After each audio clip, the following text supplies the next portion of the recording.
chosen breed. You don't see too many like me, cause I am one of the reasons you do what you do. When you wanna be me instead of you, cause I am still on beat, showing love to the streets. Come on, you know me, cause that's who I am.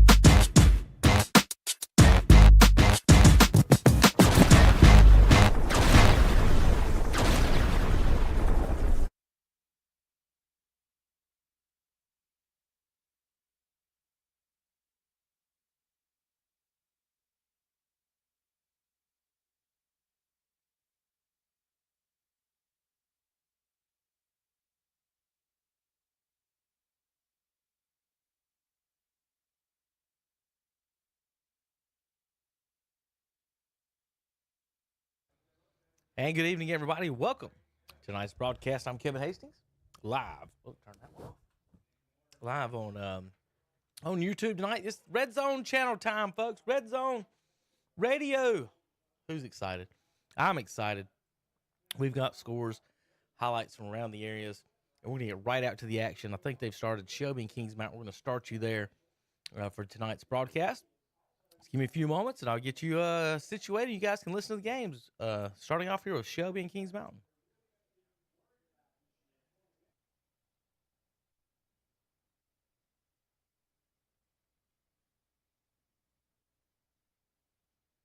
This is you've got to have those knee pads covering the knees, which is a really good safety thing to have. All right, we're finally ready for Jose Lopez to do a Jam and Jay's Pizza Factory kickoff, and the straight heron era at Kings Mountain will start momentarily on this turf field here at John Gamble Stadium.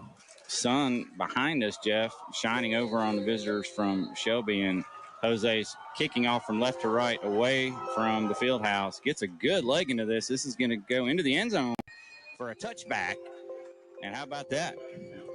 Good job starting off with the 60-yard touchback. You know, Kings Mountain, number one, Jaden Gash, he could have fielded that if he wanted to, but he was perfectly happy to let that bounce into the end zone. So, looked like it landed almost right on the goal line, Jeff.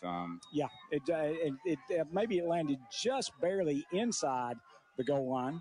Couple of rules changes this year. High school football kind of joining the 21st century in that offensive holding that is behind the line of scrimmage, it will be marked off from the line of scrimmage. You know, for years and years, we ruled the holding penalty 8 yards behind the line of scrimmage, which turned it into an 18-yard penalty. That has gone by the wayside, and we'll also mention other rules changes as they become evident. Golden Lions with a five-man front as Jock Garnett comes up from the linebacker spot to the right defensive end spot. Quarterback is Zolo, and he's back to pass on first down. He goes up top. He's got a man wide open. It's caught across midfield, still on his feet at the 40, 30, 25, and out of bounds. And let's see if they marked it. They actually marked him all the way back at the Shelby 41, but blown coverage, Jeff, on first down as there was one defensive back and two receivers. And that was one of the things that Shelby had a lot of difficulty in the South Meck scrimmage. Didn't seem to have that difficulty against Chapman, but right there on the very first play, blown coverage for big gain. Yeah, it's going to be a 1st and 10 for Kings Mountain. That was, I think, Jaqueline Sanders on the catch. And that's a 3-yard gain by number 21, and that is Teddy Jeffries. And he was hit at about the 40, but he kept his legs moving and picked up two more, so that's going to be a gain of 3. That was a 39-yard reception by Sanders, followed by a 3-yard Teddy Jeffries run, and it's 2nd down and 7 on the Shelby 38. And Jeff, we saw that in the Jamboree a couple of times where South Meck hit Shelby where it was just a missed assignment. Somebody was not covered, and they exploited that. They looked a little bit better in that Chapman scrimmage. So, with a bunch of new defensive backs, that could be an early season problem. And it was for the first play of the game, for sure. 2nd down, 7 in motion goes Gash. Zello's looked good on his one pass so far, and he's going to pass it out in the flat. That's complete to Sanders, and he's running for the first down inside the 25. Yeah, and again, two wide receivers that blocked down inside, and there was no third man in the secondary, and they made two good blocks, and he was able to run for a way. So it's 1st and 10 on the 22 of the Golden Lions. Great drive to start off the game for the Mountaineers. 16-yard pickup on that one, and now Jeffries around the left side. Penalty flag comes out. Ball comes out. It goes out of bounds at the 11-yard line, but let's check this flag, which is back at the 20. That's the spot where you get a holding penalty, and I would almost guarantee that they'll get a holding penalty called on that one. And the sages in the press box are all saying that it wasn't a holding penalty, as you would expect. He was inside the frame of the body, but the referee said, nope, that's a holding penalty. All right, looks like, well, let's see if they mark it from the 19 or the 20. I think they're going to mark it from the 19, so that's going to turn out to be, I guess, about a 3-yard gain than a 10-yard penalty. So it's still going to be first down, but let's call it 1st and 17. So Jeffries will get a 3-yard carry and then the dreaded 10-yard penalty.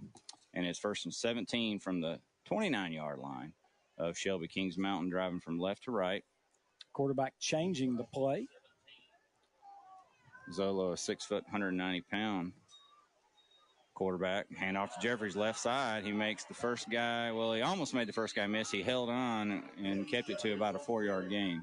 Yeah, but that could have been a 2-yard gain, but that was a really nice move by Jeffries. And 19, Nazir Pitts made the tackle. And, and it was Pitts one-on-one. If he misses that tackle, they're kicking an extra point. Yep. So that's a good job of making that tackle. You'd have loved it to be a 2-yard gain, but the most important thing in that situation is make the tackle. So it's going to be 2nd down and 13. Ball on the left hash. 1 receiver left, 3 right, and they throw it to the running back, Jeffries, in the backfield. Nice play by L.J. Watkins to sniff that out. That's going to be a big loss. Yeah, that's going to be a loss all the way back to about the 28-yard line, and Pierce was one of those guys that also got off that block and got out there. Pierce is coming off the field, and looks like to replace him. Is that 65 Terrell Mitchell? Maybe no. I don't think it's Mitchell. I think it's I just can't tell. Might be Gist. Probably Denoris Gist 60, but I don't think it is. It almost looks like 69, but we don't have a 69. Maybe it's 68. Crashon Harris. Yeah, it might be 68 Harris. So 3rd down and 16. They're going to throw it, and it's up for grabs. It's nearly caught, then nearly picked off by the Golden Lions is Drew Hollifield, who actually has the ball in his hand, but it bounced. So now it's going to be 4th down.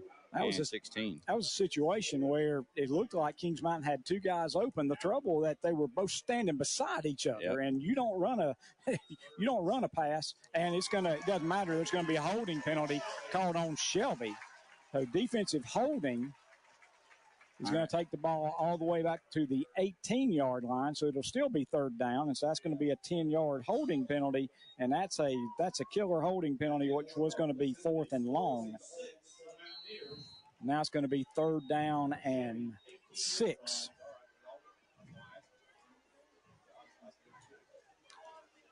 All right, 3rd and 6 instead of 4th and 16. I would say take that all day long if you're the Mountaineers. And I didn't see the flag, or I would have called that earlier, right. Jeff.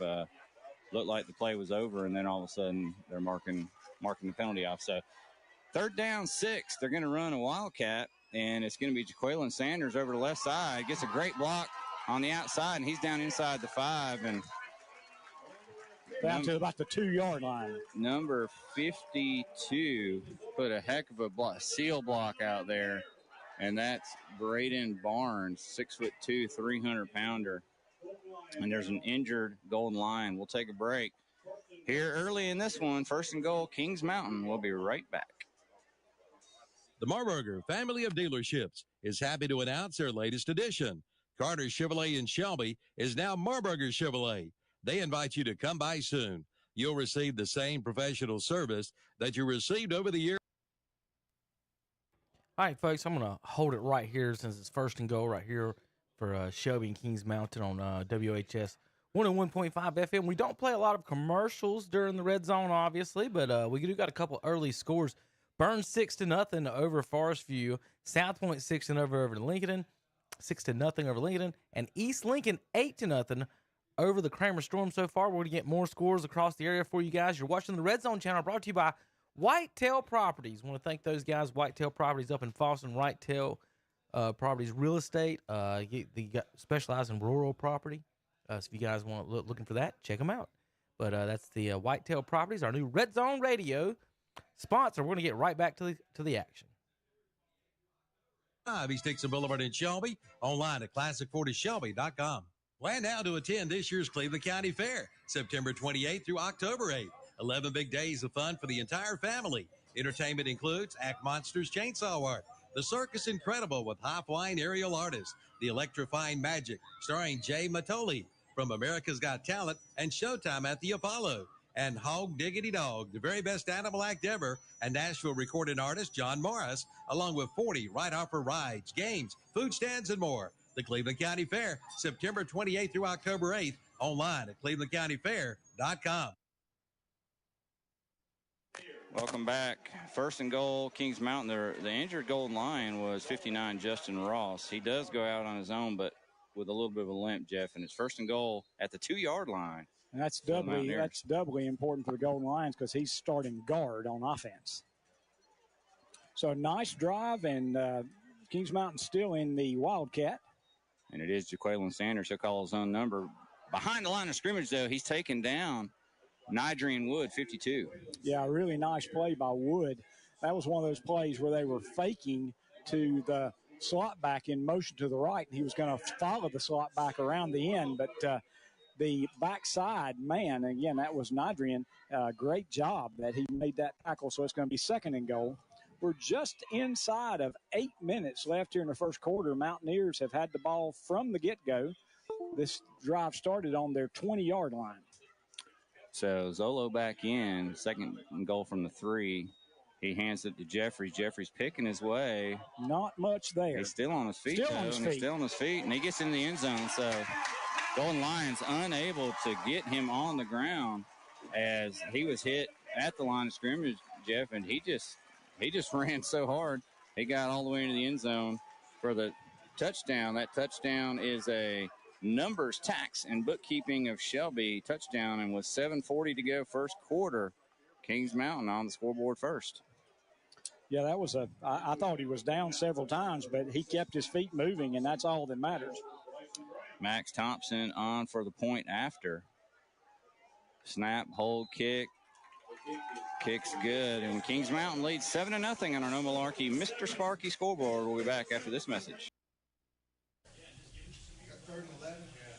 Third down and 9 or 11. Probably third down 11, I said, Ken. Folks, we're sending you over to Cherryville at Avery County. Say third and 11 for the Vikings. And they're in a definitely, they might throw the football here, but I don't know. I mean, the pressure the Army's been putting on, that should be an offsides right there on the Vikings. Well, there's a flag that's going to be on the Vikings. Play. It's going to be a false start, illegal procedure. Yeah. And so that'll back them up a couple more yards, half a distance to the goal. If he throws the football, Ken, I tell you, this pressure that the Army, the front line has been doing, I mean, they've been all over the quarterback and in the backfield the whole time. So, you know they're chomping at the bit. No score, 5 minutes and 2 seconds left in the first quarter. Ken Link, Tim Johnson, WCSL. I want to thank everybody for tuning in here tonight. Head football coach Tim Pruitt. 3rd and 12, Ken. Let's see what they dial up. Here comes a pass play. I have another flag, Tim, just as the ball snapped. Let's see what this is. Lots of flags so far in this game, Tim, is typical of an opening game. A lot of flags. Timeout, Ken. Timeout, folks. We're going to go to a commercial break. We'll be back right here on WCSL. Pastor of the First Baptist Church in Cherryville, I'd like to share with you roofing and supply. Verse 8 tells us this. Folks, we're going to stay right here with Cherryville while they're near the goal line. Other scores in the area so far tonight, we got East Berkeley's patting 7-0 right now. See if I got any more that's come across. I'll update as they go. Punts by both East Rutherford and Bessemer in the first possessions in the first quarter. No score. West Lincoln up now 7-0. Yeah, over North Lincoln. Let's see. East Lincoln is still 8-0. So let me get the West Lincoln for you folks. That updated for you folks. Let's see. West Lincoln. Here they are. For you Rebel fans. How about this? How about a 0-7 score for the Rebels?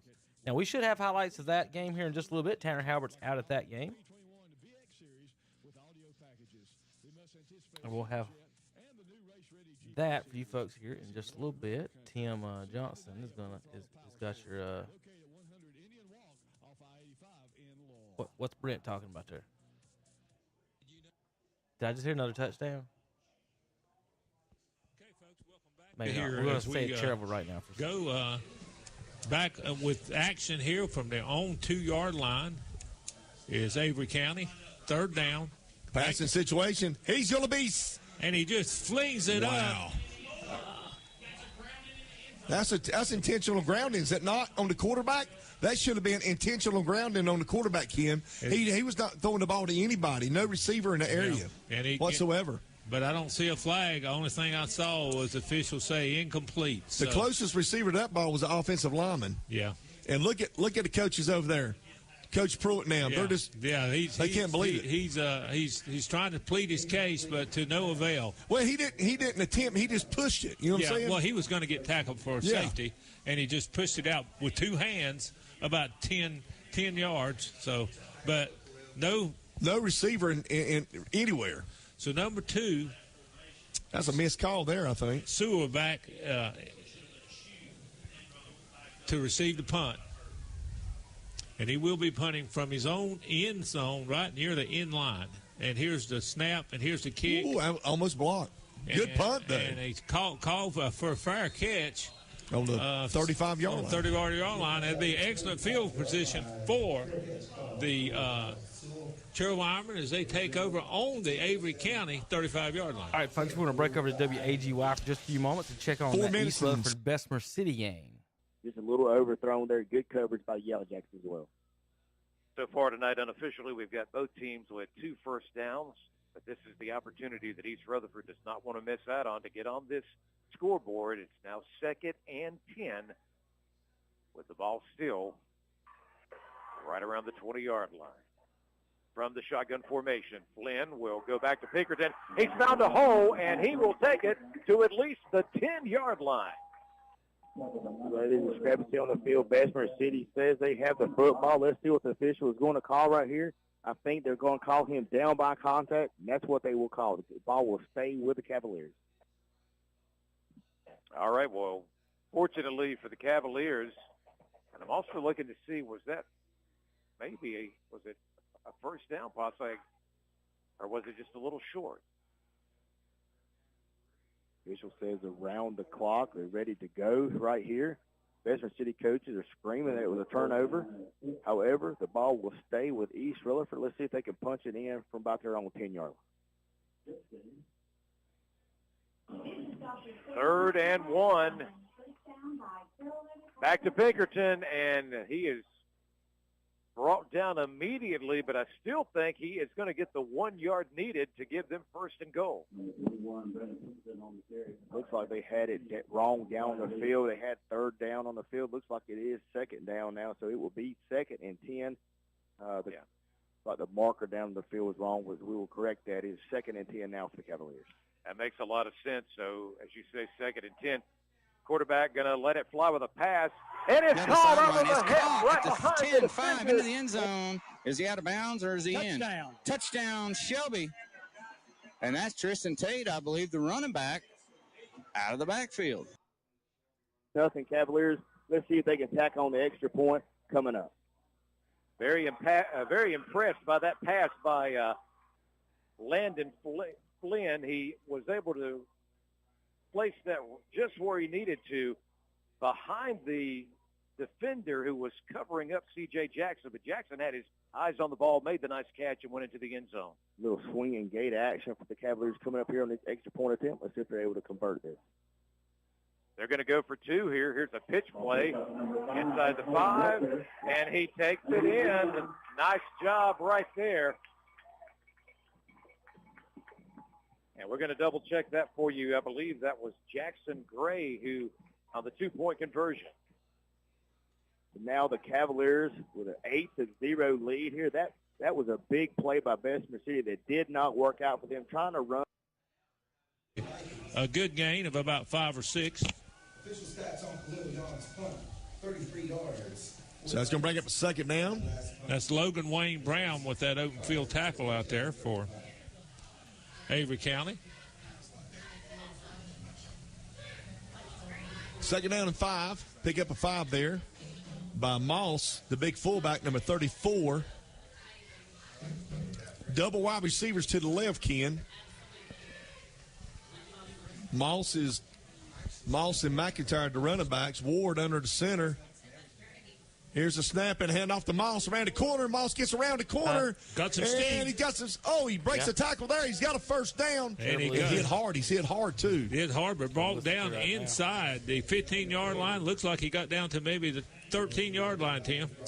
It should be enough for the first down, I would think. Oh, yes. Yeah, he got enough for first. Well, it looks like it. It looks like, first down. Yeah, they give it to him. Looks like he got about 8 on that. Nice run there by Moss. Moss, who's getting a lot of carries here and making some hay with it as he is leading this Cherryville Ironman team in rushing so far in this game. So it's Cherryville a first down on the just shy of the 12-yard line of Avery County. Double receivers to the right. Now all of a sudden, tweet that game. Ward, the quarterback. Here's a handoff, a fake handoff, and quarterback keeps it. And he's going to probably get across the 10 to what, to 11-yard line, 9-yard line? To the 9? Yeah. He's going to be placed at the 9-yard line, folks. Yeah. So second down for the Cherryville Ironman. Got about 4 on that one. Second and 6, Ken, and it's about 20 seconds left in the first quarter. So let's see if Cherryville can get a playoff here. 16, 15 seconds. It's not coming up. So they hustle up to the line of scrimmage. Looks like they're going to try maybe. Deck is no longer free. Let's see what Ward does here. Well, yeah, he's going to try to run a play. And I don't think he is. Yeah, he's going to wait. And let the clock run out. Clock going to run out. And so that'll do it for the first quarter, folks. No score. Right here on WCSL. Tim Johnson, Kenny Lee, here at Avery County High School. Cherryville Ironman. You know that Cherryville is home to the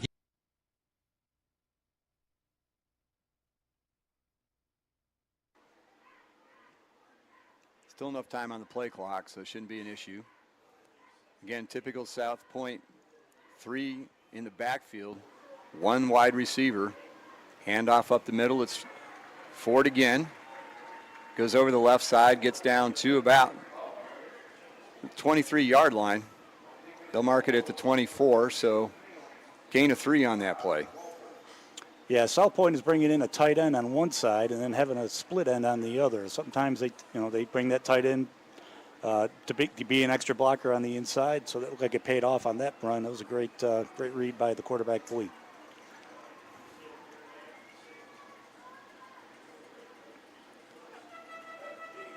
Eight in the box for Lincolnton. Blee keeps it, goes around the outside. He's open. He's going to walk into the end zone. Touchdown, Red Raiders. Same play that he cracked for 54 yards. Now he's gone for 24 and a touchdown. Obviously, they see something on that left side to try to take advantage of. That's, 2 plays that obviously got big yards for Blee. So, good job by Blee reading that and pulling it from the fullback and going for a big gain and a touchdown there. And touchdowns are brought to you by Whitetail Properties of Falston. It's 6-0 South Point. And next up will be the James River Equipment of Shelby, extra point. Should be an extra point. Yeah, here come the linemen. It's kind of a swinging gate kind of thing. Charlie Burtwhistle, again, 69 of 76 last year. Excellent kicker. Is on to a point after. Play clock's down to 2. Snap, hold, kick is up, and it's good. So on the First Federal Savings Bank scoreboard, South Point 7, Lincolnton 0. We'll be back after this timeout. You're listening to the Lincoln County Game of the Week.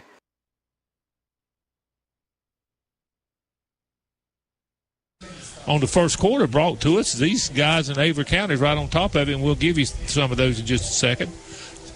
Critical third down play here for the Cherryville Ironmen. Ward, the quarterback, under the center. McIntyre in the backfield. Moss. Here's a rollout to the right. Ward throwing the football. Touchdown. In the end zone. Yes, sir. Who Number 2, that's Sewell. That's Sewell with the touchdown catch right at the corner of the flag right there. Yeah, in the corner. Nice job. I tell you, I told you, I was telling Ken during the break, I said, I tell you right now, Ward looks really good as a quarterback for the Ironmen. I mean, they've had last couple years had some good quarterbacks. Ken, he might be as good as I've seen so far. This kid's pretty good.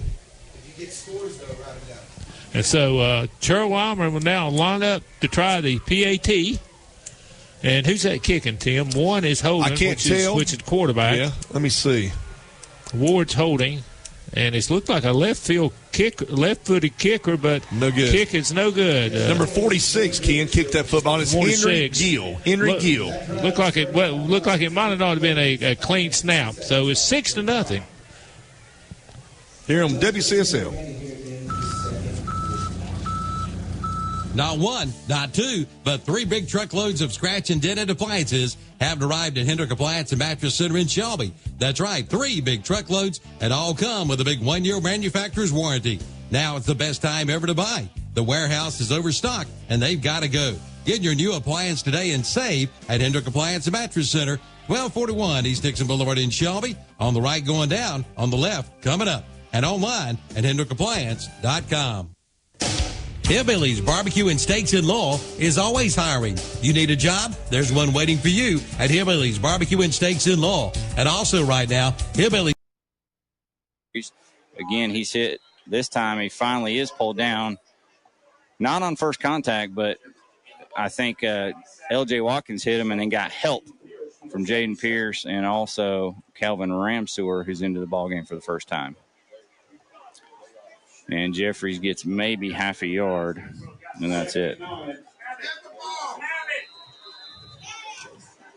So Jeffries with 8 carries already here in the first quarter, 1:30 to go, and we got a timeout on the field with the score 7-7 on our No Malarkey Mr. Sparky scoreboard. You're listening to high school football on KTC Broadcasting.com, brought to you by West End Sales.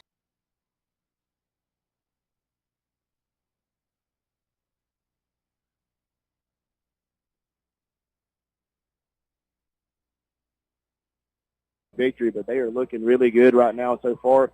Let's see what they decide to call right here, see if they get another touchdown. There was actually even a BAM LLC penalty flag, but it was declined, and you don't blame East for that because they're back on offense, and they are already at the 34-yard line, 1st and 10 of their opponent. Up the middle, Pinkerton with a strong run. He's to the 26. Yeah, good tackle there by number 5, Mason Chastain, one of our players to watch for Bessemer City, but not until Pinkerton picked up about 7 yards for the Cavaliers. East Rutherford back in the pistol look. They're already ready on the move and ready to see what they can do, convert this second down opportunity.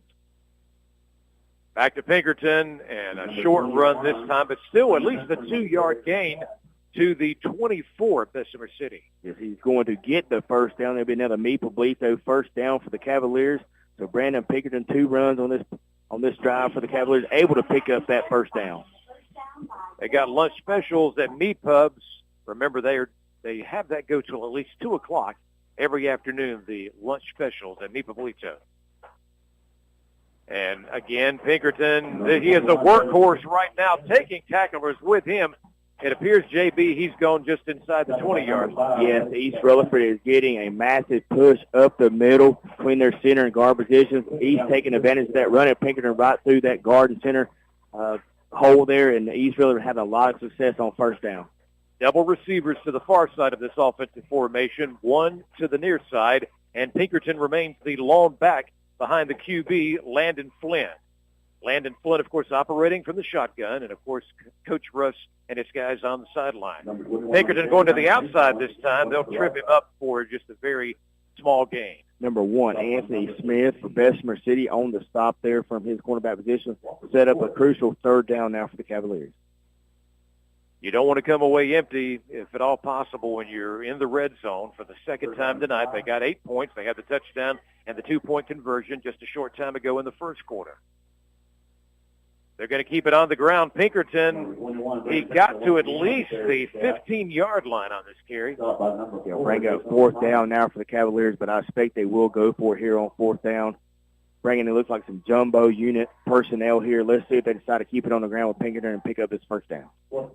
This is going to be interesting right here, JB, to see what they do as they bring in what we refer to a lot of times in some of our game, kind of a heavy package look right here. Tight formation. Looks like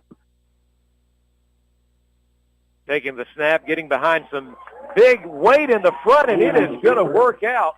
First down inside the 10-yard line. Yeah, it looks like number 11, Blake McClellan, brought him in the game for the quarterback position there for the Cavaliers to pick up that first down like a wildcat formation. Yeah. Able to do that there for East Rutherford.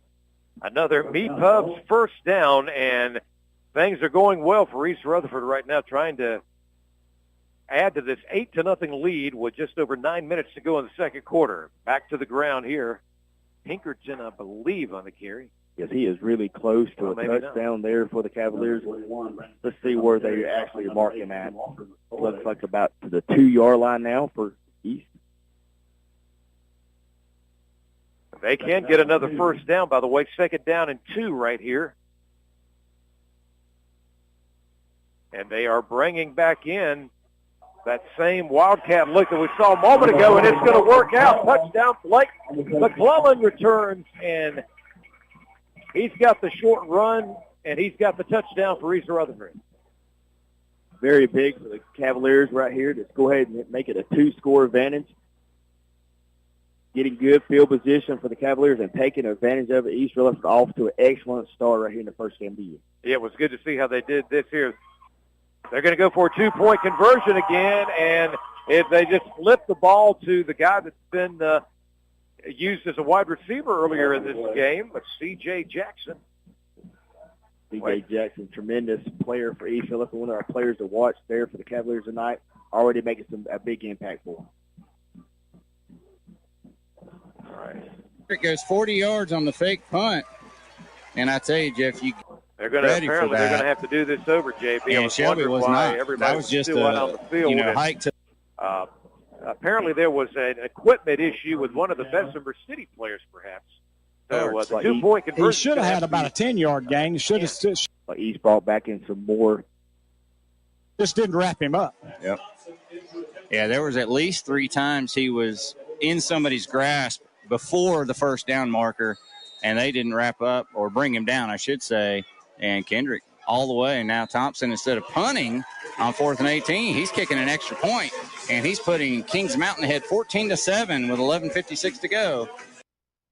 Quinn take care of business, and he did so right there. There will also be a BAM LFC penalty flag on the play there for running into the kicker. The penalty flag is down on the field. Personal foul against Bessemer City. Looks like he'll be enforced on the kickoff. And we'll take a break, JB. We've got 11:38 to go, and now on the Stanton Enterprise McDonald scoreboard, it is now a 15-0 lead for Bessemer City. For East Rutherford over Bessemer City. And we'll continue with our live coverage on the Rutherford County High School Football Clash of the Week right after this. This is Downtown Radio. Is the sound of our Rutherford County team pounding the lines this season. It's also the call letter. Coach Pruitt warning. Because he's talking. No, they're marking it off. They are marking it off. What are they? Unsportsmanlike conduct is what they call, Kenny. That's 15 yards. Wow. I thought that was unsportsmanlike. I wasn't quite sure, but I thought it was. I could just tell by the referee when he throws it. So and so that's going to take it all the way down to the Cherryville Ironman 20-yard line. As Avery County that's obviously the deepest penetration they have made in this game, as they're threatening now with the ball in Cherryville Ironman territory. They've done it with the passing game, Tim. Here's the handoff. And I thought he was tackling the backfield, but he kept going, so he's still going to lose about a yard. Lose about a yard. I'm telling you, the running. That should be a fumble. Is that not a fumble? Well, Cherryville says I'm telling you, that's a fumble. Cherryville said they got it. That's Cherryville's football, yeah, because he lost the football. Yeah, when he was going down. Fumble. And he was not down, Ken. A fumble and recovered that's by Cherryville High School football. On the 21-yard line, and that's where Cherryville will take over. Number 61, Ken, made a big play there for the Ironman, and that is Amar Starr. He plays offensive guard and linebacker. He came up, and what happened was, folks, the running back came around the side there and got tackled, but he never went to the ground. And so what happened was Starr came up and hit him from behind and knocked the ball loose. And so Cherryville recovered the football, so that'll be Cherryville's football. And we got a player down, too. We got a player from Avery County. I think it was the ball carrier that got injured on that play, Tim. So I believe you're right. So he's up now and coming off the field in his own power. Ken, I got some scores here for you folks around the area. Burns 14-0 over at Forestview. You want to thank Kevin Hastings for that. Shelby 7, Kings Mountain 14. That's a big contest right there, Ken. Tonight's score on the 6-0 over Avery County, Cherryville Ironman, and that's the No Malarkey, Mr. Sparky scoreboard.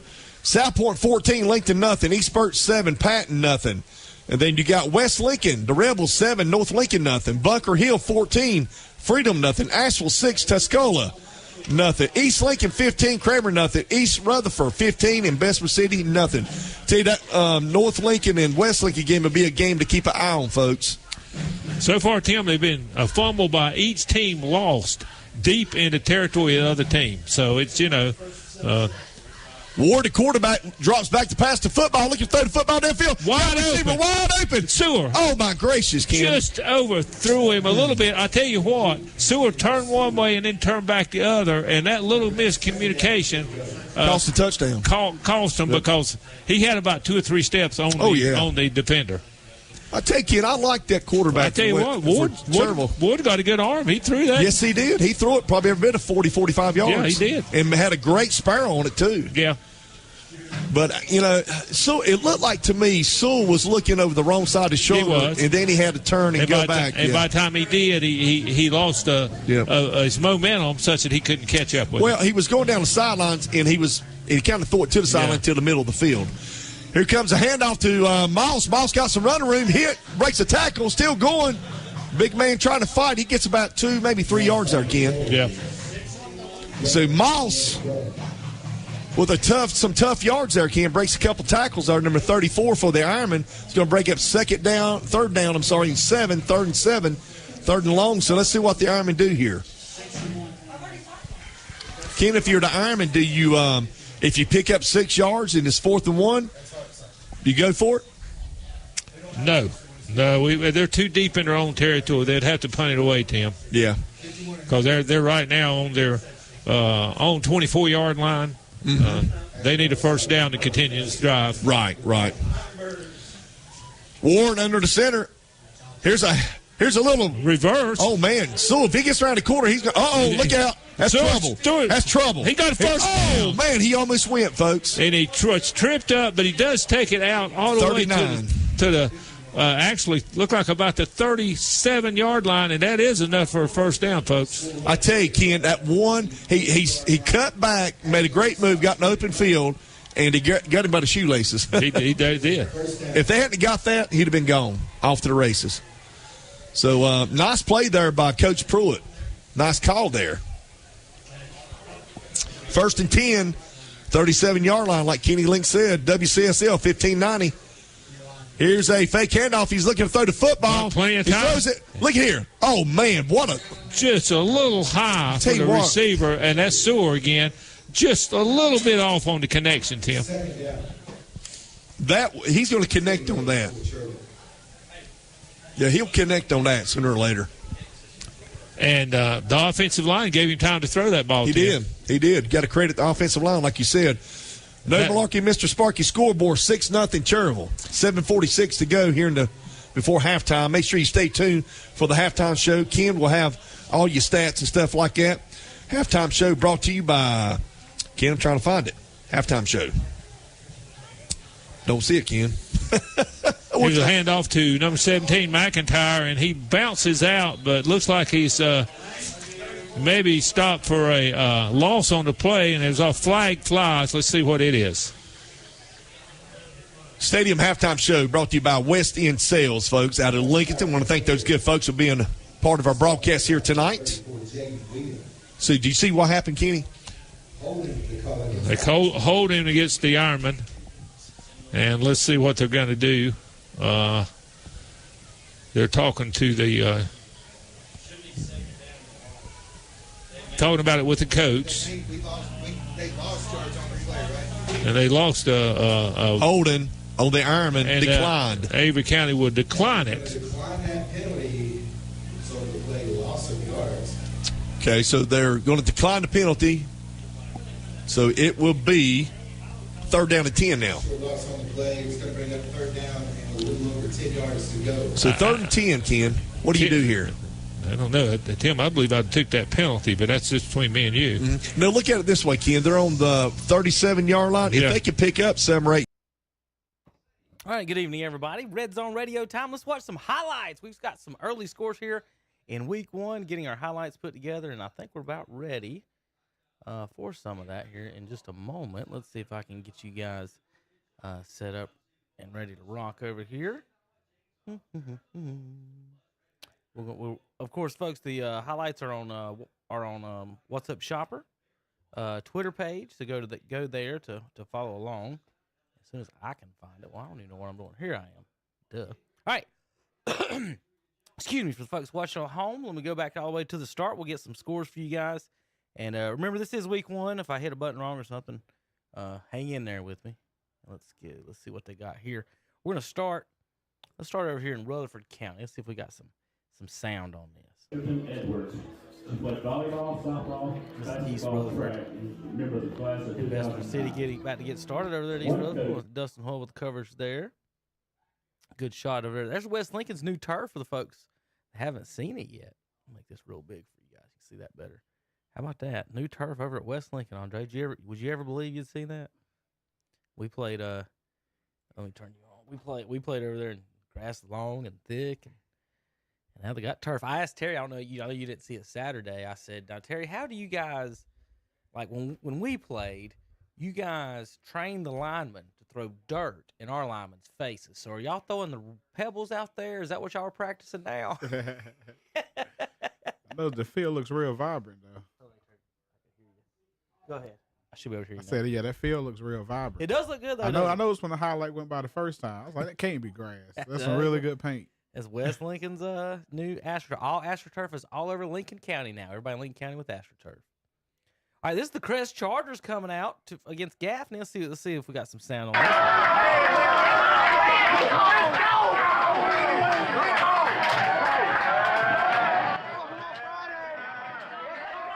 What do you think about the Crest logos on the helmets this year? Don't look too bad. Are those numbers inside the horses? I can't really tell from that view. Let's see if I can get one. On the horses' bottoms, see, it's got some type of marking on it. I don't know if it's their number. Let's see. It says 94. It's throwback helmets, I guess, to 94. Is that what that is? So they all have 94 on them. Is what it looks like to me, unless that's 94. I don't think so. Yeah, they all say 94. So we'll ask Dennis about that in a little bit. But they look like SMU's logo with they got the red horse, but Crest with the green horse tonight. There's Crest and Gaffney coming out the gates. Burns started off 6-0 over Forest View. Extra point, no good. Let's see what happens on this play. A little slant, touchdown for the Bulldogs. We'll watch it again. Trying to make it a little bit bigger with the folks.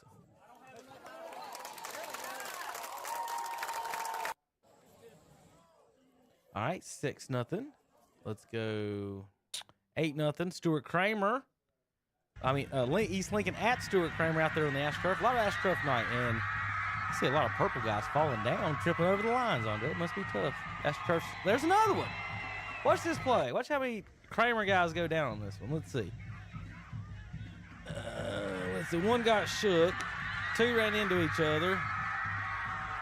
And then two's going to trip over the line, too. I didn't see them running into each other there. That's why they fell down. So East Lincoln went up 8-0 with that play. West Lincoln goes up 7-0 here against North.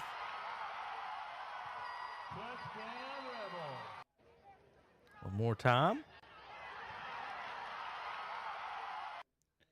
All right. East Lincoln makes it 15-0 with this deep pass. I don't got the names. We'll get them later. Number 4 with a touchdown. Made it 15-0 Mustangs. Yeah, just floated it up in there. Dropped it right in the pipe. Run into. Lincoln. How about South Point and Lincoln? South Point up the middle. They do what they do here, Andre. They never change. Stop the option. Oh, I don't know what that popped up for. Handoff, pitched in around the end for the touchdown. South Point 7-0. How about East Rutherford going up 8-0 on Bessemer City with this pass? Quarterback's behind the 10th there if you can't see. Little flutter to the left, right over the defender's head. Talking about good passes, Andre. How about that looks good if somebody's got a good view of that. That's a beautiful little floating pass there from East Rutherford. Yeah, you can tell a lot of kids been working in the offseason. Burns scores here on their second drive. It looks like they're about 5 yards out. I need Zach to try to get me some touchdowns, some score numbers. Handoff up the middle, looks like for a touchdown. Yep, handoff for the shotgun up the middle for him this time. All right, Lincoln ties the score 7-7. Handoff up the middle. Punching it in there. How about Lincoln on AstroTurf, Andre? Is that weird to you? Really weird. I like that, though. That looks real good. The yellow's going to be bright. I was hoping they did the whole field in yellow. That would have been crazy. But that made it 7-7. Yeah, who would have thought at this point all this turf out? He said there's so many cell phones that's got jammed over there. He can't get anything out. All right. He's going to call us after the post game, but right now it's Gaffney 10, Chargers 12. Yeah, so Dennis with the score update for you folks at home. Crest, there's so many people over there having trouble getting the video out. We'll get it out at some point, I promise. We'll have the highlights in the postgame show at least. Crest 12-10 right now over Gaffney. Burns takes a punt back for a touchdown. There goes the Bulldogs.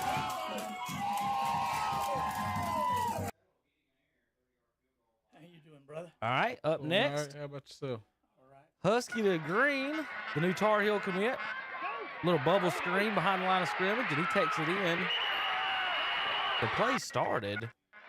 He's going to get credit for about a 6 or 7 yard touchdown. He caught the ball about the 12 or something, didn't he? It's on the 10.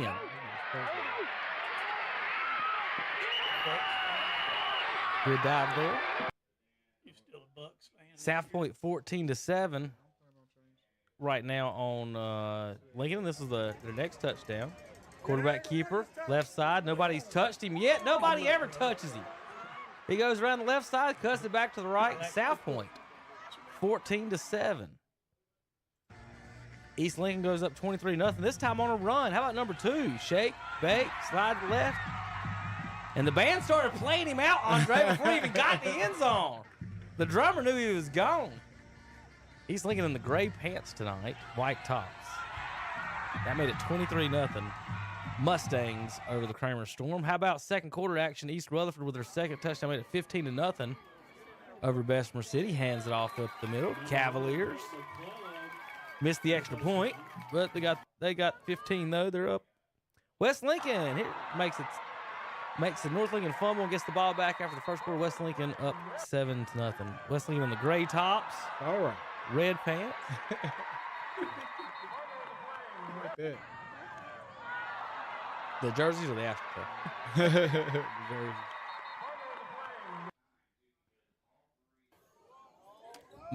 Mooney for Burns. Makes it 29-0 on the deep pass here. Touchdown Bulldogs. Then East Lincoln goes up 30-0 on this pass. How about putting it in, dropping it in there, Andre, on that one? That's the second one he done dropped it. That's from about 35 yards out. That's not Jackson Bean there, is it? Kind of looked like 14 with the catch. Good pass, 30-0. East Rutherford 21-0 over Bessemer City. Let's see what happens here. Pass again in the corner. That's 2 passes in that corner. They're picking on whoever that corner is, Andre, I think. Bessemer, what color are their helmets? I can't tell. They don't look green, do they? No, mine. They look white. They do look white. I'm going to have to ask somebody about that. They look white.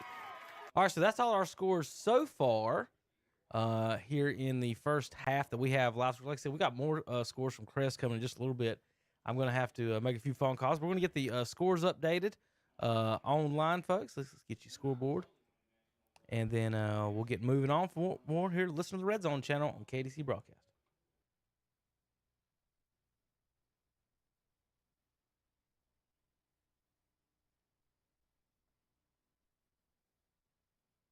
Well, looks like the training staff is looking at Farmer. Farmer is standing on the sideline and wanting to get back in the game. Yeah, definitely need to make sure that young man's healthy. Hand off to Tate. He slips, but keeps his feet, gets him maybe a yard and a half. It's going to be 3rd and long. Crest up 20-10 on Gaffney in the second quarter. So they give a full yard to Tate, and it'll be 3rd down and 8. And Land Farmer is back in. Ball's on just inside the Kings Mountain 40. There's 5 minutes and 45 seconds to go here in the first half. Kings Mountain leads 17-7 on your No Malarkey Mr. Sparky scoreboard. Farmer in the shotgun. Tate behind him. 3 receivers left. Ball on the right hash. 1 receiver right. That's Calvin Ramsewer. And Farmer gets pressure up the middle. He's going to be sacked. He does get rid of it. Complete. Flag down as well from the back judge. And I don't know if he was in the grasp down, but they're saying it's a completed pass. And where that flag is, it's either offensive interference or defensive interference or defensive holding. I believe it was Tristan Tate that made the catch. But they're marking yardage off from the line of scrimmage. They're going to call a defensive holding. And that'll be enough for a first down. That'll be the 3rd CSI mechanical first down, and that's due to a penalty, and that's going to put the ball just inside the 30-yard line of the Mountaineers. 5:26 to go here in the first half. And again, on our No Malarkey Mr. Sparky scoreboard, Kings Mountain leads 17-7. Quite frankly, it could be worse, though, Brent. Yeah, and that's twice we talked about Kings Mountain on 3rd and long getting a defensive penalty from Shelby to help them out. That time, Shelby the beneficiary of a 3rd and long defensive penalty to get the first down. So now Shelby 1st and 10 at the Kings Mountain 30. Farmer hands off to Tate. Got good run room around the right side, and he hits the corner. He's still on his feet. 10 inside the 10. Let's see if he stepped out of bounds. He did not. They're going to mark him down inside the 10 at the 6-yard line. So that's another CSI mechanical first down. 1st and goal for the Golden Lions on the Kings Mountain 6. 5:10 to go. Clock running here in the first half. That'll be a 24-yard run. And Shelby's going to have to take their last timeout of the half. So with 5. Wait a minute. Land Farmer was really upset. He called timeout, but the official was saying, nope, that's my timeout. Either way, we'll take a break here. Score 17-7, Kings Mountain.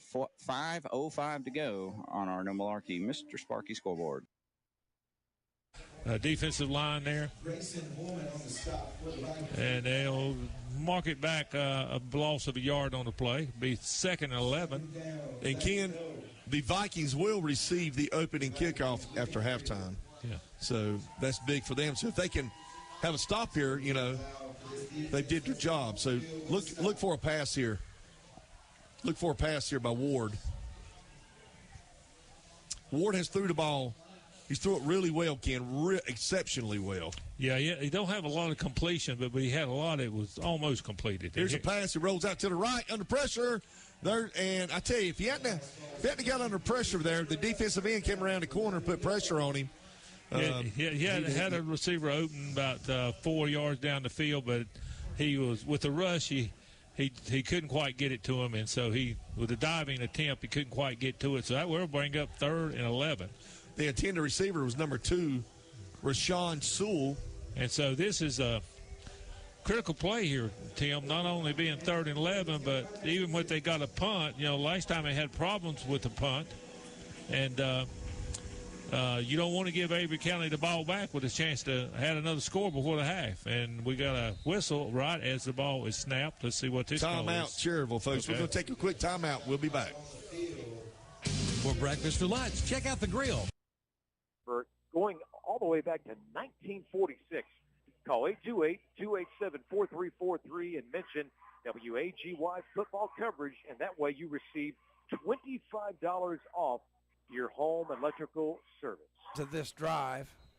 And do we have a timeout? We Timeout have a timeout for us, so we'll take it with them. We'll be right back. Amazing. One of the things I was noticing, and we'd always brag on the way Chase Field looked last year. We're going to brag a little bit about how East Williston's field looks tonight. It looks really, really good. Who's ever taking care of this field has done an excellent job. We would like sometimes. Sometimes they don't use all of it, each team, and they're ready to go. And we're still telling you about our great sponsors. So we'll stay here for now. Well, you mentioned it. You can't take your timeouts with you. You want to make sure defensively that you've got things lined up properly, and obviously you're probably going to key on number 7. Make sure you keep him in between the tackles. He gets outside. He's tough to bring down. Yes, he is. Both quarterbacks, very good runners. The jury's still out on the passing right now. Bost is 3 for 7. Had a tough stretch there with 3 straight incompletions, including an interception. So it'll be 2nd down and 6, 18 seconds to go. Ball on the South Point 39-yard line. That trips to the far side. Single receiver down near side. Near side is Khalil Yarborough. He's going to have pretty much single coverage, although he's got a safety over the top. They are looking for him. Long throw down the middle, and it's incomplete. Pass was intended for Yarborough. Pressure by number 40 for South Point Hernandez. After the late snap, he almost got to him. One thing it does do, though, of course, is stop the clock, since Lincoln does not have any timeouts remaining. So 12 seconds left. 3rd and 6 from the 39. Another timeout, South Point. They can't take them either. So they've got 1 left. Lincoln's out of timeouts. So again, we'll stay here. And there's some interesting scores in some of those out-of-town ones. Go back to what it was. Bunker Hill, not surprising. They could be the class of this Catawba Valley Conference that Lincolnton and West Lincoln are in. Maiden, I think, might be down a bit. They've had some graduation, quarterback graduated, some wide receivers. Kings Mountain Shelby, it looks like a very competitive game. I think Kings Mountain was picked to win the Big South this year. That was a team that had a great run going last year, and then they, like everybody else, ran into East Lincoln. And I don't know if you saw much about that. Was a game we covered. East just came out. They saw something. They were pulling everybody up close to the line of scrimmage. All they needed was a quick gap, and Chris Daly be gone 80 yards or 60 yards or 70 yards. It was, and they had 30-some points at halftime. Boss back to pass, throws to the sideline. He's got Yarborough.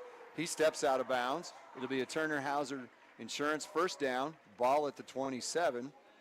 So a pass gain of 12 on the play.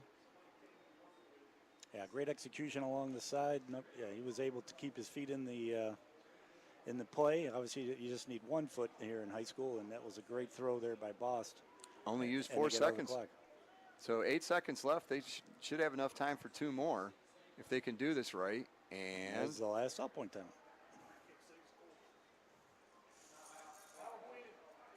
So again, 8 seconds to go.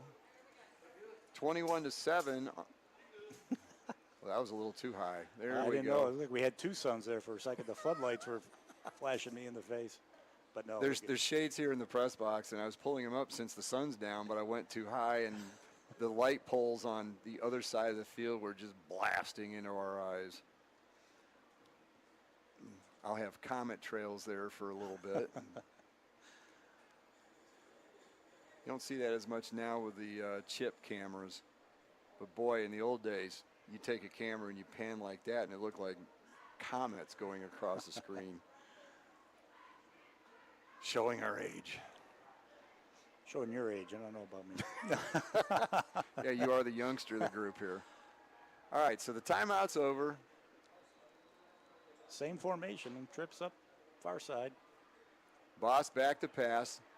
Throws down to the corner. He's got a receiver. He's looking for Lynch, but he overthrows them. Ball goes out of bounds.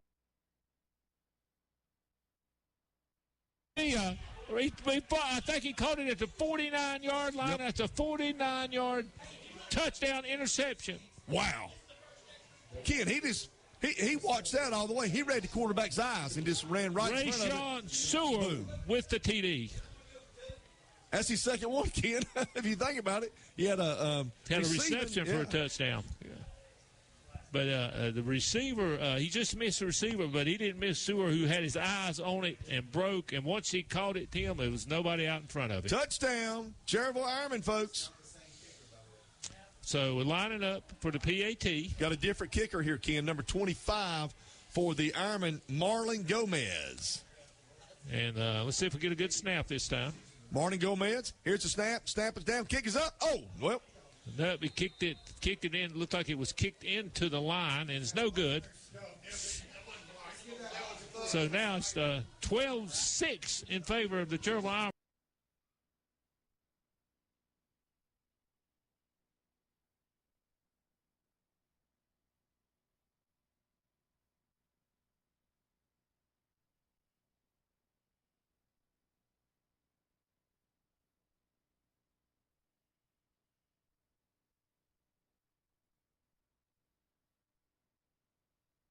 Punt that went all the way for a touchdown on 4th and 18. We had to settle for a field goal. We fumbled it and have the only turnover, and yet only one score game still. And there's a big defense play by Nick Norris and L.J. Watkins. Hill on the carry, and he's going to lose 2. Clock continues to tick. It's down inside of 1:10. Kings Mountain still has 2 timeouts left. So 2nd and 12 from the Shelby 29. And that's the first lost yardage by Hill. And now Zolo throws it. He's got his man Lanier. Missed tackle, and he's going to walk into the end zone. Touchdown, Kings Mountain. And the early season tackling for Shelby today has been a little bit less than their standard for sure. And that's going to be a touchdown for Kings Mountain. 29 yards.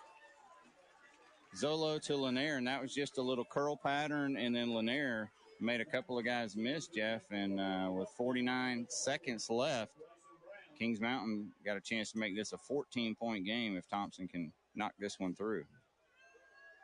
And again, to let a team score with 49 seconds left and a touchdown at that is a killer right before the half. Thompson's kick is good, and Kings Mountain leads 24-10 on our No Malarkey. Mr. Sparky Scoreboard will be back with a Jam and Jam. For only $85.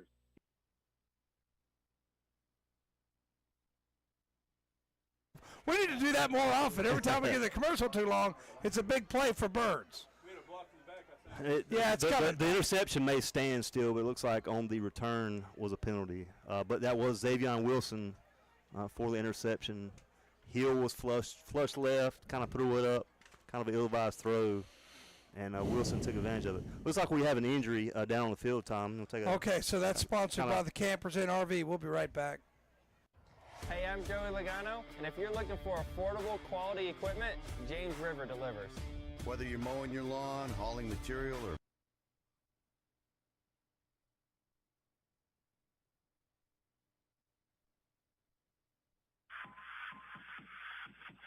if you're ready. as they're standing around the 20-yard line, and finally he picks it up. Now let's see what they're going to do. They're definitely they're going to step off some yardage against the Ironman. And it looks like it's going to be a Longwood attempt. And that'll be 15 yards. Roughness. That's unnecessary roughness, what it is. And that'll take it all the way out to the 35-yard line. Still, Avery County back in their own territory. Unnecessary roughness is what the call was, Ken. Minute 22 left in the half, folks, and they've been a lot happened in this last 3 minutes of this half. I'll say that. Exciting. Make sure you stay tuned to the Stadium Halftime Show. Ken Link will bring that to you. West End Sales out of Lincoln. Want to thank those good folks. Here's a pass play by Liner. He's looking to throw the football out in the flat again. And it's overthrown. Good coverage out here. Yep. So that'll be 2nd and 10. So Liner started off throwing the ball pretty good, Ken, and now in the last 5 or 6 times he's tried to throw the football, he's not threw it real well. Yeah. So we'll see if they continue to throw it, try to get first down, or maybe they being they get the ball first in the second half, they may just want to try to run this clock out, probably Tim, a smart way to do it, wait to get the ball back to start the second half. But we'll see how they play it here. I think that's a good call there, Kenny, no doubt about it. So 2nd down to 10. Ball on the 35-yard line. Liner, the quarterback under the center. But he's thrown a touchdown pass. He's completed a 7.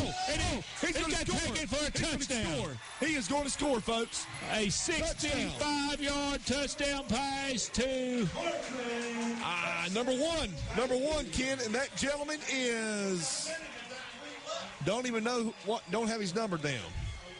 65-yard touchdown pass. That's the 2nd time he threw it over Sewell, Ken. Well, he had one-on-one coverage, and he was a taller receiver, and he out-jumped him. And once he out-jumped him, there was no one going to catch him. Sewell fell down, and the deep safety could not catch him.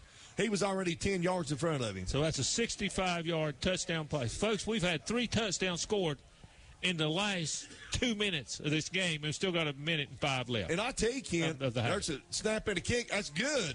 So they'll take the lead, Ken, 13-12 here today, here on the No Malarkey Mr. Sparky Scoreboard. 13-12. We'll be back with 1 minute and 5 seconds left before halftime. It's the all-new Nissan of Shelby, where they do the right thing. First time, every time. Nissan of Shelby now has new Bessemer City, especially in the running department. And, of course, then we saw the passing game come alive as well, thanks to the arm of Landon Flynn, and in particular, receiver Blake McClellan. He's had a touchdown reception, as has number 3, C.J. Jackson. We'll recap that scoring for you in just a few minutes.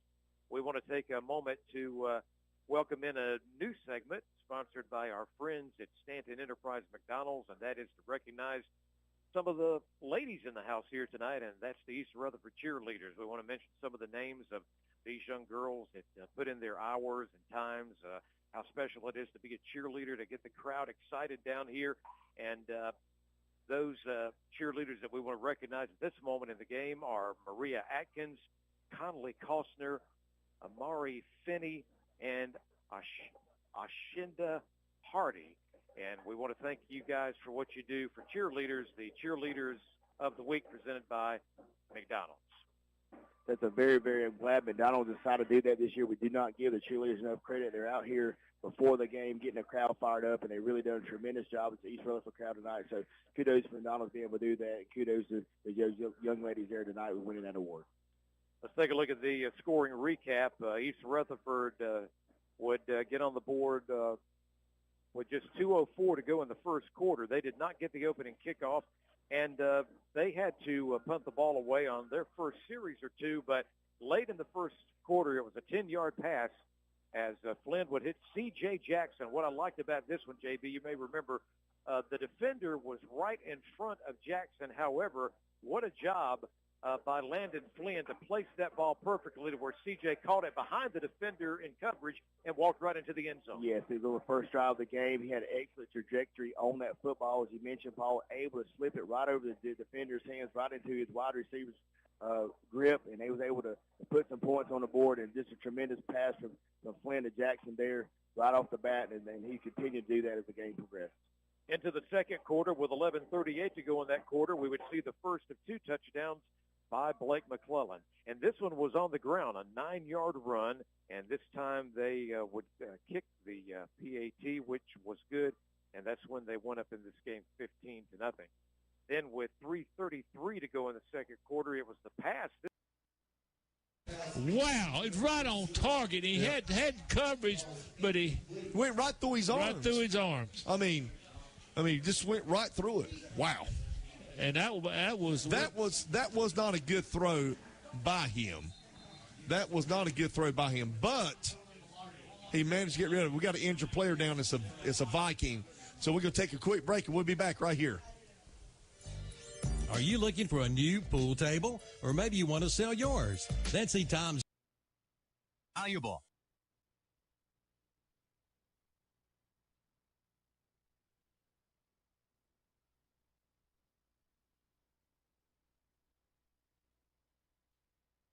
All right, folks, welcome back to the Red Zone Radio channel, brought to you by Whitetail Properties. I'm Kevin Hastings, along with Andre Bush in the house. We're going to get some scores up in just a minute for you folks at home. Let's see. Again, Whitetail Properties of Falston, whitetailproperties.com. And here is our score so far today. And I'm going to go through some of these with Andre for a few moments. We've got East Rutherford's 21-6 over Bessemer City, Avery County 13-12 over Cherryville. Burns up 36-0 over Forest View. Kings Mountain 24-7 over Shelby. South Point 21-7 over Lincoln and Crest 20-10 right now over Gaffney. If you see the 0-0 scores, we don't have them yet. East Burke 7-0 over Patton. Pisgah 9-0 over Brevard. Bandy 7-0 over St. Stephen's. West Lincoln 7-3 over North Lincoln. Bunker Hill 30-8 over Freedom. Asheville 6-0 over Tuscola. Statesville 7-0 over Alexander Central. Watauga 13-6 over Robertson. Ashbrook 21-0 over Forest Hills. And East Lincoln 37-0 right now over Kramer. We're going to get you back to some football action here in just a moment. Everybody's in commercial right now, actually. We got 5 games all in commercial right now, and halftime is here. So Andre and I are trying to get all the scores and get ready to go tonight. Any surprises on the board right now, Andre? They should be winning by more. He's an Iron Man. They are there. I'm just trying to test it's that. Scoreboard. All right, we're going to go out. Never mind. Inspect your home for... Everybody else still in commercial. Still got 5 in commercial. I want to check them real quick while we went across. But what about that? How low a score West Lincoln, North Lincoln is? You expect either one of those teams to be up in the 20s by now, maybe?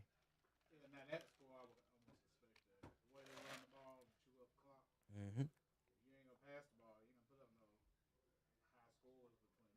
Well, Tanner's covering that game. He should be one of the first people back. So I got to get out some scores to the fans and some of our broadcasters, and we'll be right back in a minute.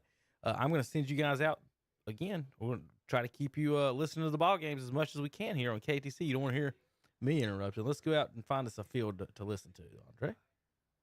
Online at DorisMerchandise.com. Like them on Facebook, too. And have them bring Dr. Beast to your home or business. Bessie The Drive Keene on Oak Grove Road at the highway.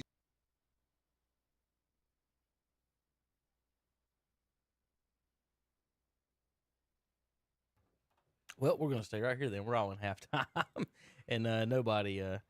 Let's go. I tell you what, we can do some highlights. How about that? You going to do some highlights real quick? The scores that we missed. We did miss a few minutes ago. Let's see if I can get our highlights back up. I think I was using this one. Yes. Radio streams. Sorry, folks. Doing a little on-air editing, trying to get you guys set up so you can watch the highlights here with us. All right, here we go. This was where did we stop? It was like 23-0 Kramer, East Lincoln. Is that about the spot we were? We don't think we saw this highlight. We did see that highlight, didn't we? Yeah, we for West Lincoln. All right, here we go. This is Burns going up 29-0. We did see this earlier. Big touchdown pass. Then Stuart Kramer with a pass made it 30-0. That was the last highlight. And then we did see East Rutherford go up 21-0. South Point 21-7. How about East Lincoln here? This was one make it 37-0. that a pass or run? Could you tell, Andre? Oh, it's a pass. A little slant. Yep. Little slant, 1 tackle, 2 tackle, 3 tackle. Somebody's got to make a tackle. East Lincoln, 37-0. This is Bessemer with a scoop and a score on defense. And they are wearing white helmets, aren't they? That sure ain't green. Scoop and a score. Yellow Jackets make it 21-6. Whoops, wrong button. Get back in here. All right, then this is Burns going up 36 right before halftime. At Forest, that's at Forest. Handoff. Right side, but he cut it back. Looked like back over the left guard is where he ended up scoring from. East Rutherford taking a knee to end the half. Nice little highlight there from Dustin. Took care of that. All right, let's find us a halftime. Real quick, we'll go over the halftime scores one more time. And then, folks, I'm going to try to get you back out to a game to listen to. East Rutherford 21-6 over Bessemer. Cherryville down 13-12 up at Avery. County Burns 36-0 over Forest View. Kings Mountain 24-7 over Shelby. South Point 21-7 over Lincoln. Crest 20-10. Has that changed it at all, Dennis? That still is? I have not had an update. Sorry. There we go. I've not had an update from Rob Root. Okay. They're having trouble getting a signal out because so many people are over there at the stadium on their phones. East Burke 7-0 over Patton. Pisgah 9-0 over Brevard. West Lincoln 7-3 over North Lincoln. Bandy 7-0 over St. Stephen's. Bunker Hill 30-8 over Freedom. Asheville 6-0 over Tuscola. Statesville 7-0 over Alexander Central. Watauga 13-6 over Roberson. I got that wrong. It's Forest Hills. Let me switch that back. Forest Hills leads Ashbrook 21-0. So before you guys get excited over in Gastonia. East Lincoln 37-0 over Kramer. Now let's try to get it back to the field. Let's see if we can find a broadcast somewhere for these guys. How about let's try this one. Let's go over. Let's see if we can get Lincoln County yet. South Point and Lincoln has started back up yet in the second half. Let's check them out. Not a bad idea. When somebody's bottling you up like that, let's avoid him. South Point defense has pretty much been by committee. They, Hernandez has put some pressure on and missed a few tackles, but they've a bunch of players that have come up. Number 8, Cam Crawford has made some big plays, yes. And of course Lowry made that interception early on to thwart a drive by Lincolnton. So it's kind of one of those first games we sort of expect, especially with South Point's penalties. A lot of false starts. Yeah, they did have 6 penalties for 30 yards, all 5-yarders. And Lincolnton, after the 2 early ones, they haven't had any since, but then they haven't had a whole lot of offense either. They've struggled since then. There've been a play here, a play there, but nothing that they've really been able to sustain. For Burns tonight. A lot of guys out there making plays. Yeah, they did have some concerns on the defensive side of the ball, but they have come to play today. I've got them for 2 tackles for a loss. 3 tackles for a loss. They've only surrendered 3 first downs.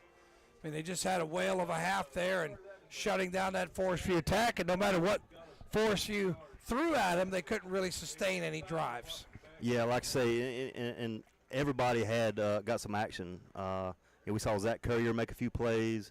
Goodson come up and made a few. Marshall McGowan always is going to make plays. So don't forget about Landon Dover. Yeah, Landon Dover. Yeah. So it wasn't just 1 or 2 guys out there. Wilson had a tackle for loss as well. So Wilson about had a intercept. Well, he did have an interception. He about had another one earlier in the first half. So that was Wilson on the interception. On the interception, yes. The one that was called, the return was called back, blocking the back, yeah. But So just domination. I didn't count it up to how many plays that Forest View ran or how many Burns ran. I'm trying to get that when we come back. But I tell you what, just Forest View just never had the ball, and it was just all Burns. Fluid antifreeze.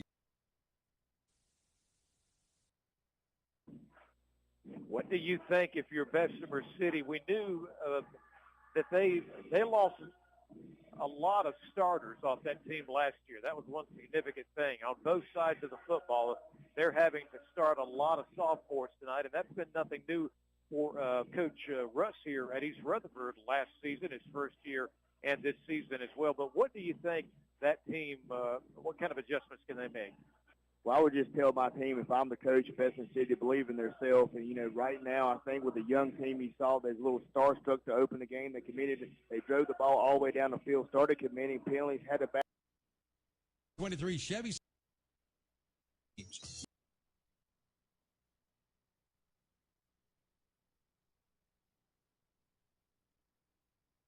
At the 8-yard line, which means if Burt Whistle kicks it hard, they'll get a good view of it flying by. So we're ready to go. Scoreboard's been reset. It's waiting on the referee's signal. And there it is. So Burt Whistle comes up and just kills it. And it lands in the O of Wolves, so 5 yards deep in the end zone. It'll be 1st and 10 for Lincoln at the 20-yard line, which is about where they've started every drive because the kicks are just going so far. Very important, obviously, that Lincoln at least get some sort of momentum. You know, you hope they score here. But if they can, you know, at least put a drive together, flip the maybe put South Point deep for keep them once. down deep in their end rather than getting the ball most of the time at midfield. Another high snap. Boss corrals it, goes around the left side. He's got an opening and a blocker. He's out across the 40, finally shoved out of bounds at the 47-yard line. So again, Boss making the best of a bad snap, brings it down, runs around the right side, and gains 27 yards. That was almost an instant replay of what we saw towards the end of the half. Yeah, the only difference was what side he went to. He went right on that one rather than left. And 23 for South Point, Caden Rumpf was able to push him out at the 47-yard line. So another Turner Hauser Insurance first down for the Wolves out to the 47. 3 wide receivers now completely over Boss head this time. Picks it up, scrambles, and he gets away in the backfield. I thought he was going to lose about 20 yards. Now he's back out to the 40.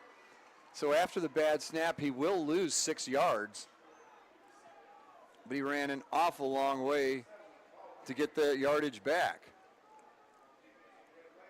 Again, great play by Bouse there. I thought for sure that that time they were going to get him down, but he just put a couple little moves, little head shakes, got right around those defensive linemen. They got to break down a little bit more when they get close, and they're just giving him too much space. And at one point, he was back inside his own 20. So he gained 18, 19 yards. It goes down as a gain of -6 for him. But that's not on him. He saved about 30 yards. So to be 2nd down, 16 from the 41. Again, a high snap. That's been the theme of the night. Just enough of delay on things. Heath gets around the left side, gets out to about the 48-yard line, finally shoved out of bounds. So now they're back at where they started this set of downs, plus 1 yard. We mentioned, obviously, the first game of the year, a lot of missed tackles by South Point. You think Lincolnton's going to work on snap height? Well, Boast is not a very tall 5'10", but still, I mean, we've seen way too many high snaps. He's had to jump for several of them. Center firing it back there a little too tall. And he does it again. Picks it up on the bounce. He runs away from the defender, rolls right, looks downfield, throws for Rangel. A little too far out in front of him. But again, a high snap. Bost has to adjust. It throws off all the timing on the patterns. A little pressure there from Mason Harris, number 50 for South Point. 73 for South Point. Kalen Toms tried to take an angle, try to keep, there's no way you're going to be able to keep up with Bose, but Bose saw something downfield, tried to make a play to get that first down, and just overshot it a little bit. Yeah, he had Charlie Rangel out there, but it was about 2 yards out in front of him. So now Rangel will go back to punt. I believe it's his second punt of the night. Yeah, the first one. Short where did I pop note fly that? left. Yeah, I noted that down here somewhere. I forget what it was. It wasn't a long punt, only about 20-some yards, low 20s. This time a better kick. Hits it about the 29 and stays at the 29. So good backspin on that lob wedge. I think that's a turf bounce there. Yeah, it could be. So a 23-yard punt there. And again, good field position for South Point. Nice play to start the series, but again, they can't keep it sustained. They have to give the ball over, and that's been the story of the night after that first drive. And that might be a kind of a factor of not being able to practice the snap on the sideline. If those players are playing on the defensive side, they can't practice it. I don't see anyone. No, I don't either. Handoff up the middle. Well, faked. Blee kept it. Goes around the left side. He's brought down after a gain of 3 out to the 32-yard line. Rango with a great tackle. Again, be disciplined on defense. If you have the quarterback, stay with the quarterback. Don't look for any fakes. Maintain that discipline. Because he did fake it to Ford for quite a while before he pulled it out. So, like you said, you've got to maintain discipline. Don't go for that. Rango didn't, but they still got 3 yards. Trips down. 3 wide receivers to the bottom of the field. That is the wide side to the right. 1 on the clock. Just gets the play off in time. Blee fakes it to Ford again, keeps it. Gets out to about the 34-yard line, so a gain of 2. And Walker again with a tackle. Is South Point already going into kind of a bleed the clock mentality? Because that was 1 on the game clock when they snapped that ball. I'm not sure they're trying to, at this particular moment, try to, bleed the clock. I think that's just their typical offense. They just keep possession of the ball. They're in no hurry to run a play. Make sure they get their read, and when they're ready to go, they'll go. So if it gets down to that 1 or 2 seconds, they'll snap it. Air horn going off in the stadium. Handoff on a bit of a reverse. An inside reverse goes to number 7, Dawson Tobin. And that'll be a Turner Hauser Insurance first down for South Point as they get out to the 42-yard line, gain of 8. One thing we didn't see from South Point in the first half was those little counters coming back. So maybe get the fullback going right on that play, and then, like as you mentioned, kind of a counter back with number 5 there, or number 7. To come back inside number 5 for Lincolnton made the play Phelps there, but we haven't seen a counter all day. That's the first one of the night. This time he does hand off to Ford up the middle. He keeps the legs driving, finally gets out to about the 48-yard line. Gain of 6 on the play. So starting to get some chunk yards here, just kind of methodically doing what South Point does. 3 yards, 5 yards, 6 yards, first down.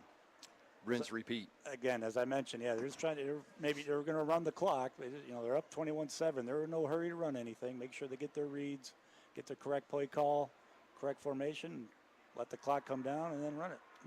They won't run it until they're ready.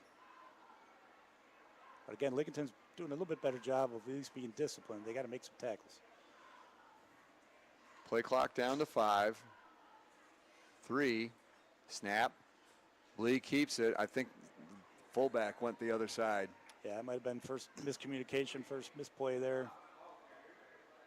And yet, with all of that, he's close to the first down, short by about a yard. He gets to the Lincolnton 49-yard line, gains 3. Looks like it's going to be short, 3rd and 1. Again, busted play, just not quite like Boast. They get to the outside and break one, but was able to get positive yards out of a broken play. So he's up to 14 carries for 191 yards already.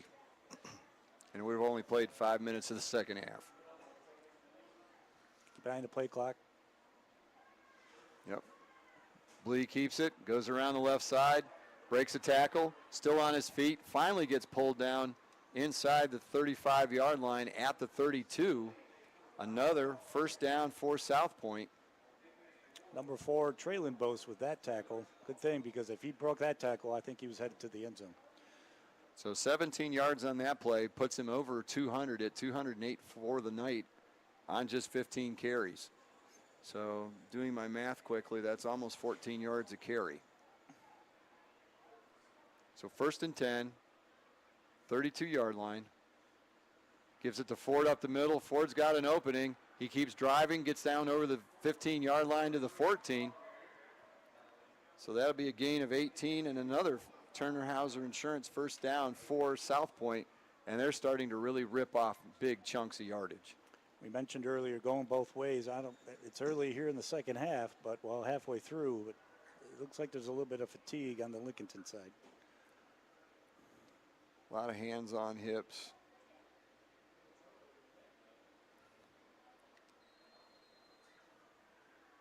So we've got a timeout, and probably a very well-taken timeout there for Lincolnton. 6:16 to go in the first half. Let's take a look at some stuff on the out-of-town scoreboard here. Some updated scores. East Rutherford leads Bessemer City 21-6. Good battle between Avery County and Cherryville. Avery up 13-12. Burns making short work of Forest View 36-0. Kings Mountain and Shelby is Kings Mountain up 24-7. Crest leads Gaffney 20-10. East Burke all over Patton 35-0. West Lincoln in a low-scoring game leads North Lincoln 7-3. Bunker Hill 30-8 over Freedom, and East Lincoln picking right up where they left off last year. Kramer may not be the best team going, but East Lincoln's up 37-0. So they are not resting on their state title laurels at all. I wonder if the West Lincoln North Lincoln game is over. What do you think? Well, it's 9 o'clock. I was joking with them last week. Guys that are doing the broadcast on that game is like, you better have plenty of fill time if you want to go to 10 o'clock. So handoff, Ford, and he's met in the backfield. It's met by 20, Kamani Heath. Heath loses his hat, so he'll have to come out for a play. His helmet popped off. Great tackle. I think one thing I see adjustment a little bit for South Point is that Blee is sort of spinning out and giving the ball rather than coming straight out. That might just hopefully fool the linebackers for that split second. That's one adjustment I've seen from them.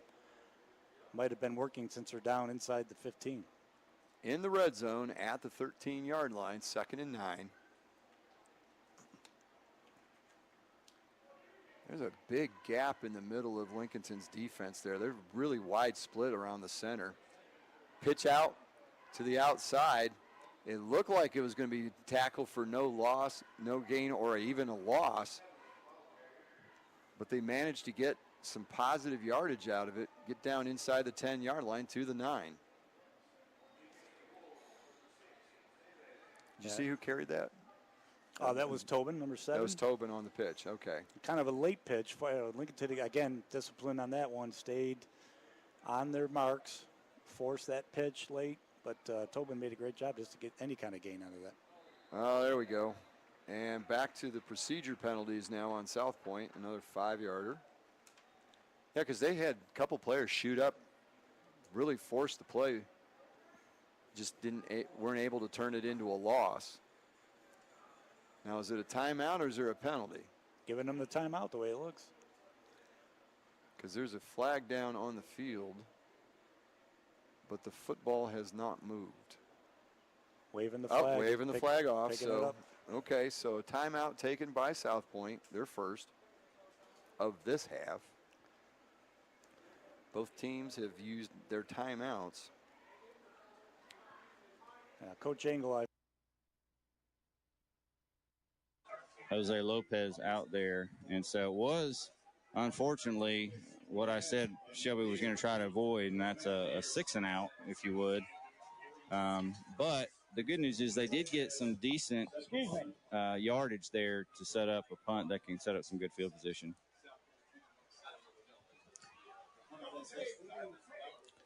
Fourth and 7, snap to Lopez a little bit low. He does get off a pretty good punt. It's going to be fielded at the 25. It's fumbled but picked back up by the Kings Mountain returner, and Shelby coverage gets him around the 25-yard line. So a little bit fortunate there for Kings Mountain to hold on to that football. It'll be a 31-yard punt and a 1-yard return. So Kings Mountain takes over. They lead by a score of 24-10. And, wow, pretty good spot because it was. He fumbled it, and then he fell on it on the 25. But it's 2 yards, 27-yard line, we're going to call it. And Kings Mountain will take over there. It's been Zandon Zolo that got the start. He's looked good, 8 of 9 in the first half. He's staying in. And he's going to hand it off around the right side. Jeffries gets about 3. And I might have the number wrong. They said Zion Hill up in the press box. It was 32 Josiah Hill. So second down 7. So Hill carried it 5 times in the first half. Well, ever since Jeffries, went down toward the end of early in the second quarter, I don't know that he's been back in there. It's been mostly Hill, and he's done a nice job. It's been Hill and then Sanders on the Wildcat. So Zolo's going to throw a quick out. It's complete. And again, missed tackle, and he's going to get 5. There is a flag out there at the line of scrimmage or behind the line of scrimmage. That's a place where you sometimes see a holding penalty. The thing I'm just guessing on where the flag is. I didn't see a hold, but I'm just guessing. Generally, when the flag's there, it's a holding penalty.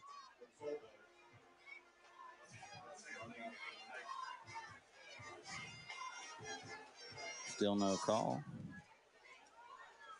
It's a legal man downfield on Kings Mountain. That was awfully quick to have a legal man downfield. I mean, that was basically snapped and thrown to the flat. That's got to be one of the fastest offensive linemen in the world to get downfield on that pass. Yeah. I don't know. I don't know that I believe you can be that fast. Shelby will take it, but I just don't know anybody's quite that fast. That is a penalty, though, and that is a Butler Star and Auto penalty. 5-yarder. Second down 12 for Kings Mountain. That backs it up to about the 25-yard line. And Zolo's going to throw.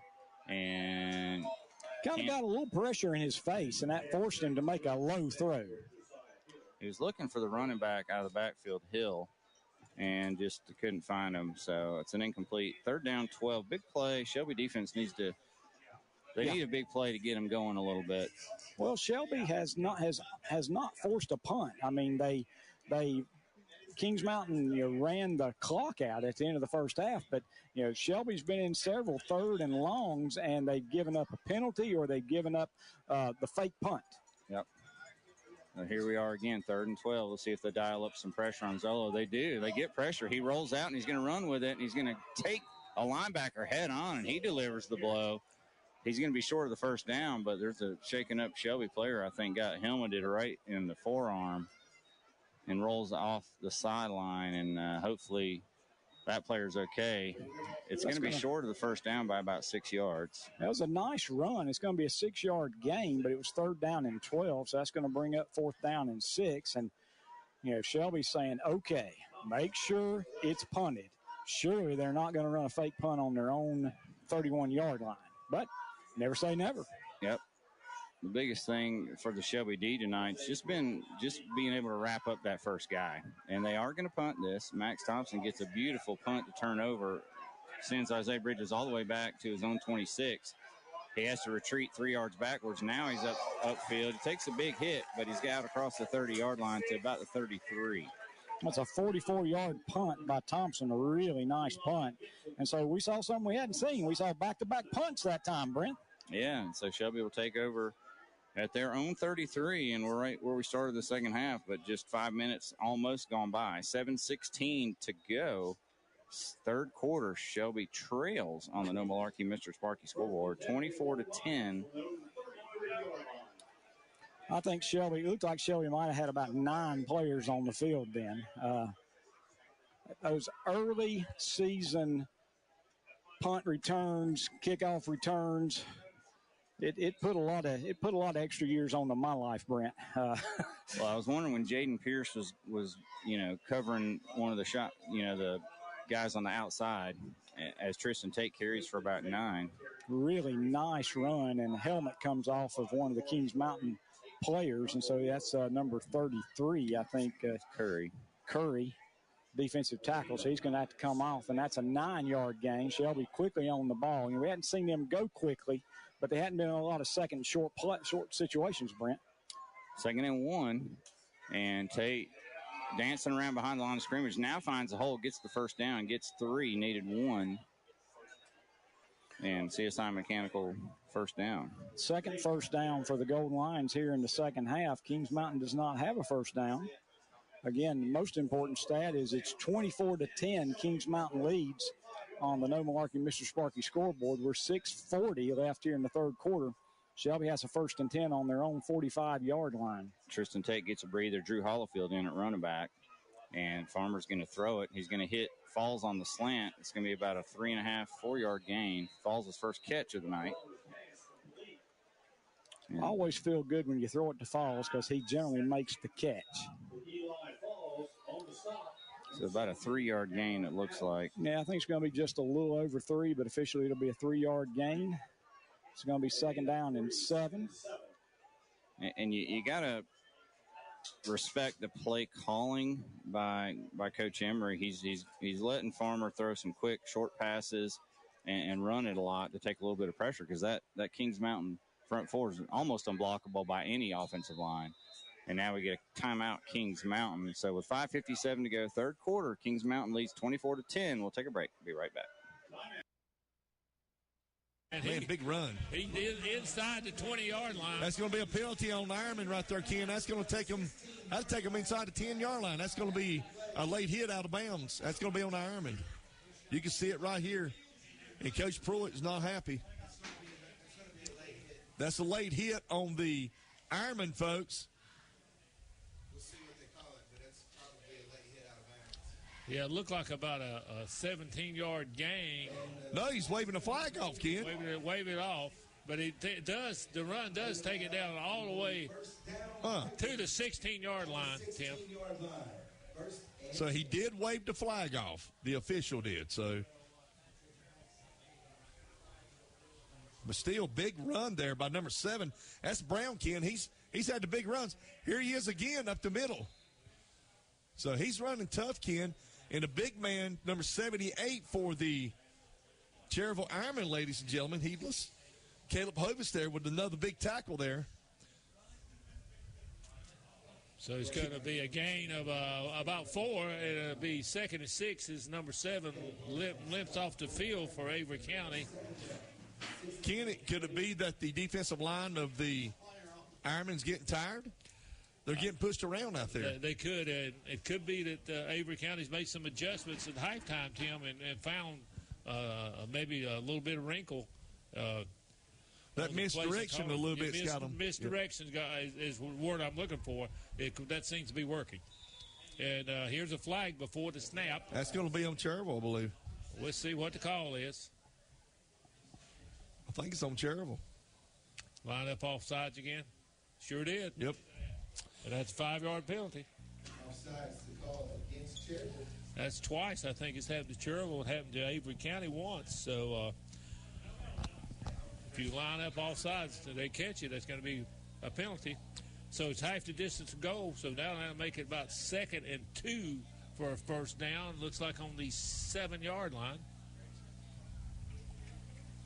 Here's a snap. Here's a handoff straight up the middle, and he's going to be stuck, and he's going to be tackled from behind. He will pick up about a yard, maybe a yard, Ken. And he's close to a first down. Let's see where they mark it.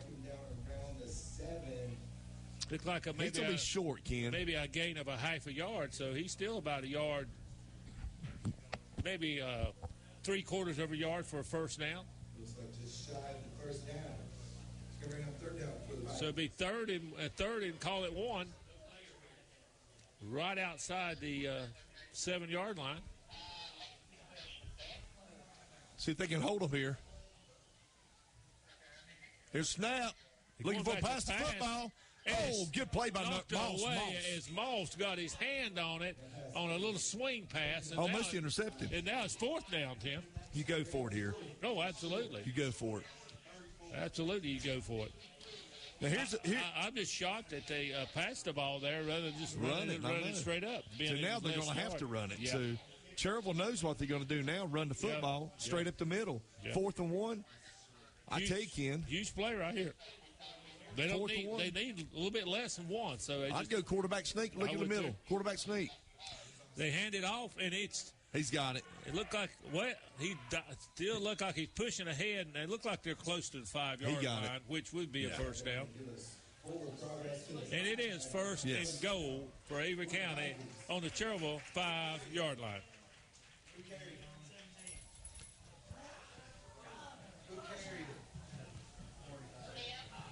So it's going to be first and goal for the Vikings. Clock is running 7:28 in the third quarter on the Mr. Sparky scoreboard. 13-12. Vikings on top of the Ironman. Tim Johnson, Kenny Link. 92.9 WCSL out of Cherryville, folks. So far in this half, Avery County has dominated the time of possession, and the game, the whole half has been played deep in Avery County's territory. I mean, Cherryville's territory is Avery County is driving, trying to score.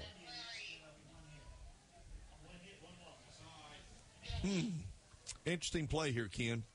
See what they do here. They're going to pass the football. I thought I saw this coming. And touchdown. It's called for a touchdown.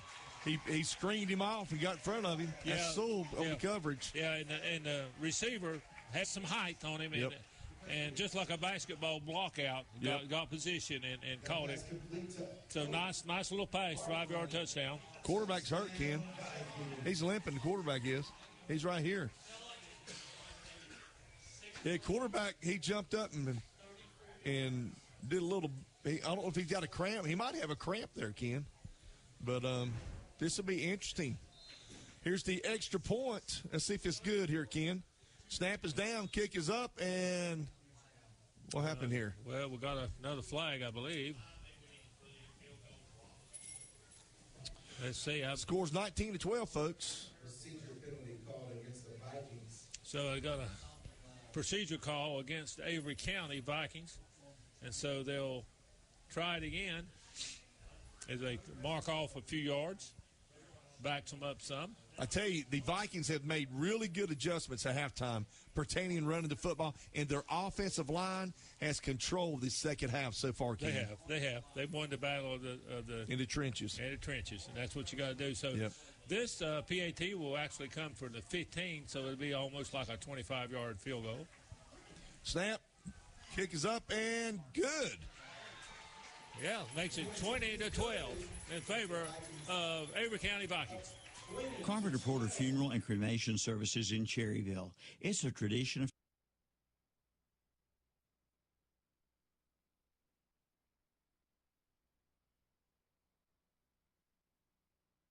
cramp, but that's a numbers, bookkeeping, touchdown. Yeah, it's a That's cramp. Graham Warlick on the touchdown catch. Wide open down the right side. Joe Wobble called it again. I'll tell you what, he was wide open, and then when he pulled up there, it scared me for just a second.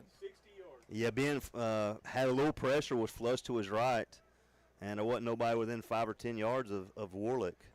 Like All I right, say, so he does have a little bit of, hopefully, a cramp after the score, so we'll have to wait a few minutes for that extra point. Yeah, they are going to take a break here, so we'll take it with them. We'll be right back. Local, scratch-made, and delicious food right there in Boston. It's Johnny Ray Smokehouse. The menu is loaded with delicious. That was I think that's their second. Remember, both of them took one early in the third. Yeah, the scoreboard still has it as 2, so that's why I wasn't sure. All right, so after that, loss of 17 on the play. It's 3rd and 23. That is seriously behind the chains. Now you got 5 wideouts. You got trips to the far side and 2 to the near side. Snap right in the breadbasket for Boss. Gives him time to look. Throws. He's got a receiver downfield. Catch is made just over midfield at the 47-yard line, 46. And that's going to be just a few yards short of the first down. So they got a lot of the loss back and then some. Great rollout, great improvisation.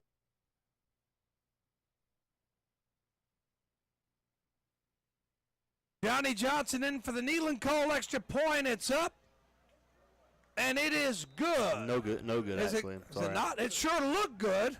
Did it miss to the left? I think it was wide left. Man, it looked like he boomed the kick, but he missed it.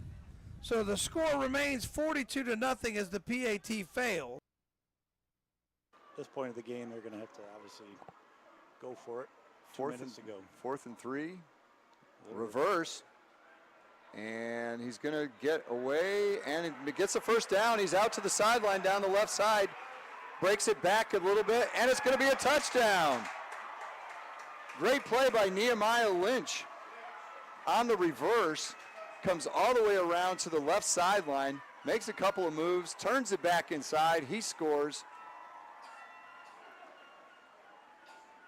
So a 43-yard touchdown run for Nehemiah Lynch.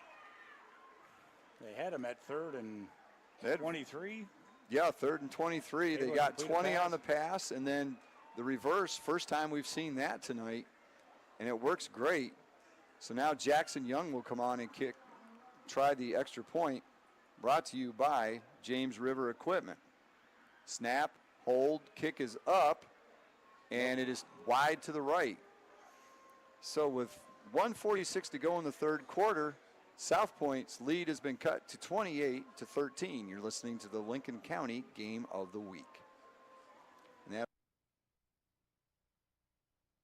Pinkerton again, and he is picking up a little energy, it seems, JB, as he gets 5 yards to the 45. Glad to see he's okay after that little scare they had with the cramp issue. Back in there running the ball hard there for East Rutherford, and that's really what they need to do on first down. Now it's second down and manageable coming up here for the Cavaliers.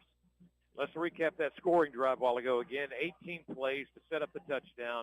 They used 10 minutes and 38 seconds on the clock, and then 57 yards of that was in rushing when Bessemer City scored off Chastain's touchdown just a moment ago. Speaking of rushing, Pinkerton, but man, they're going to get him.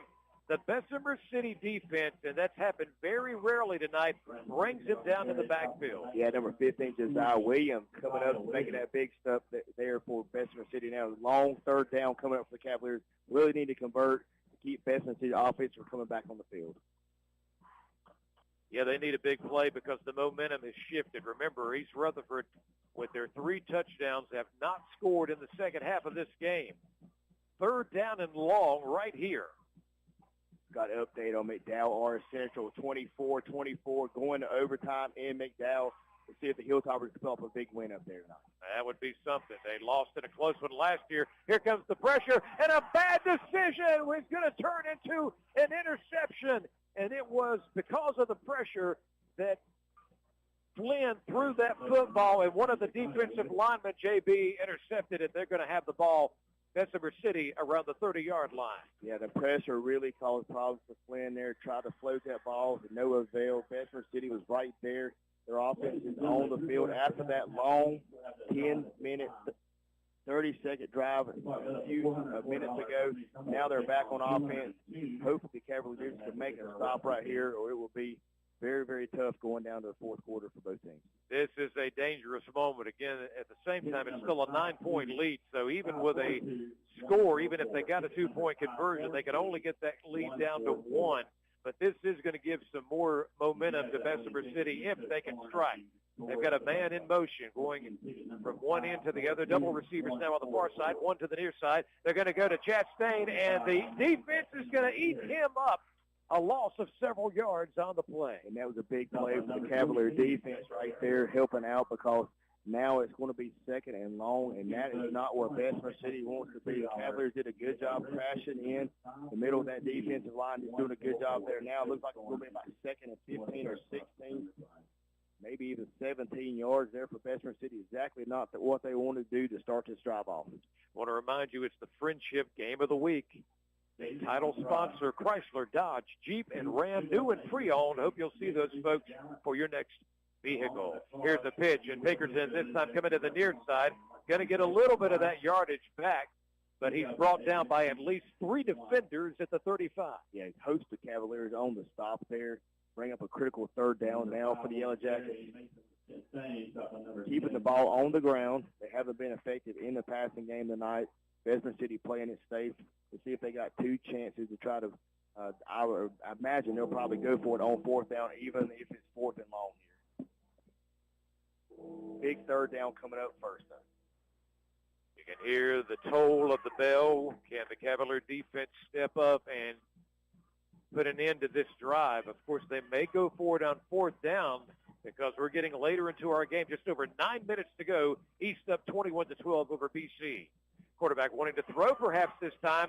Here comes the defense. Chastain never could find anywhere to throw the football. He'll be sacked back at the 42. Yeah, Cavalier defensive line playing really good right there.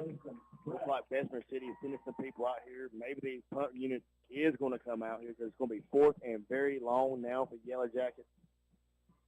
Well, even though they've not been able to score by getting Bessemer City's offense off the field, JB, that's big. They've still got a 9-point lead, and they hopefully are fixing to get the football back on offense, the Cavaliers. So here comes Cameron Rice, or excuse me, not Cameron Rice. He's the main kicker. They're going with Marcus Smith on the punting. Running a player out late now for Bessemer City. A little confusing going on for Yellow Jacket offense here. Yep, let's see if they do actually punt the ball, taking his time.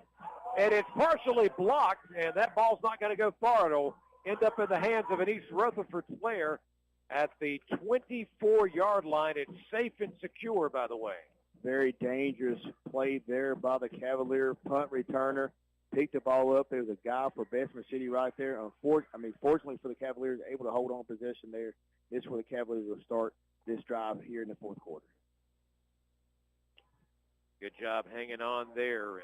I believe that do have a score from Chase. 4:23 left in the 3rd quarter there in that game. Chase 27, Mount Heritage 17.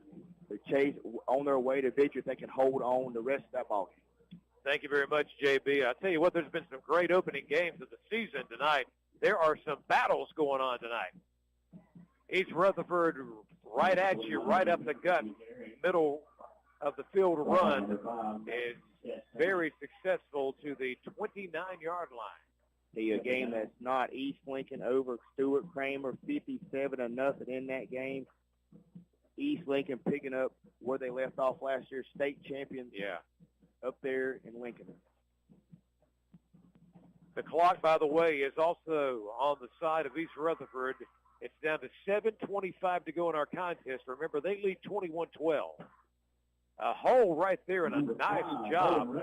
And that, ladies and gentlemen, number 5, Holden Rector there on the run for East Rutherford. Yes, set up a 3rd and short there for the Cavaliers. Cavaliers convert right here, put a lot of pressure on the Yellow Jackets with only 7 minutes to go in this ball game.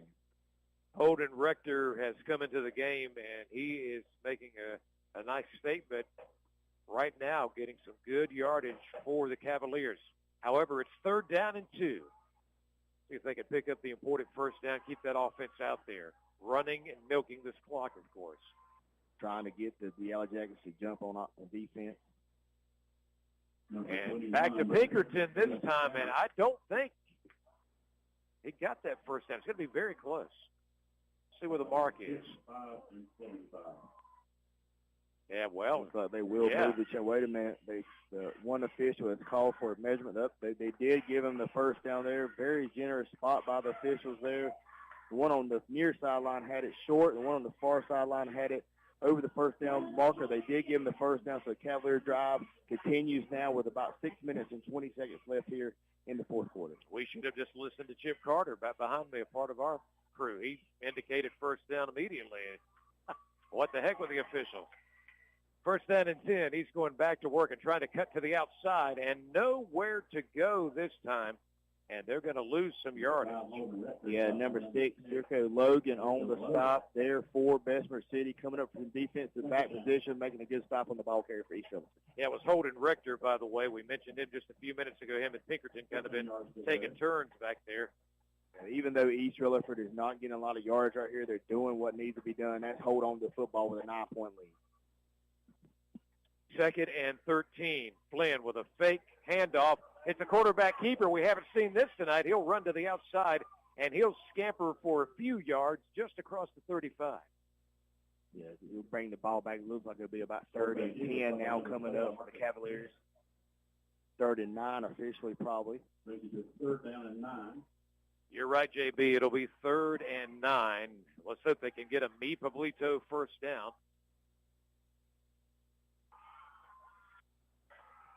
The clock is running, and we have just hit 5 minutes to go in this contest.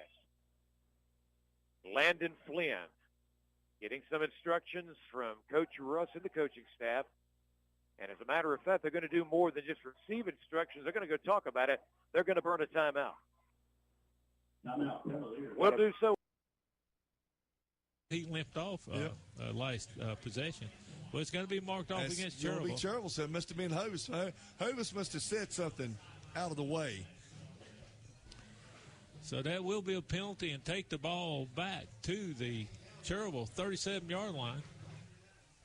So that would nullify that pass play, Ken. Absolutely, and it's a 10-yard penalty, Tim. So I think it's about 1st and 20, it looks like. So Cherryville behind the sticks now.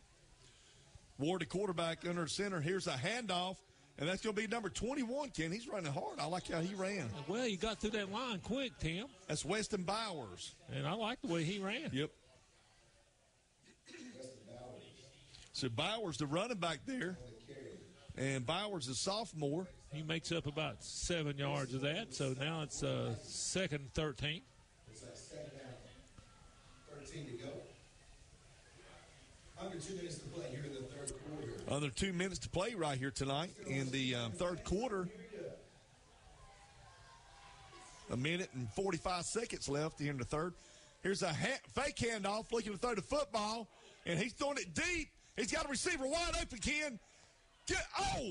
Broken up a little bit underthrown. Ken, he's got to catch that. Underthrown, and it looked like he had it in his hands, and I don't know whether the defender got a hand in it late or not, Tim. I couldn't tell. That's the intended receiver. So, Ken, that just hit him right in the chest. Yeah. That ball's got to be called. That's a good pass.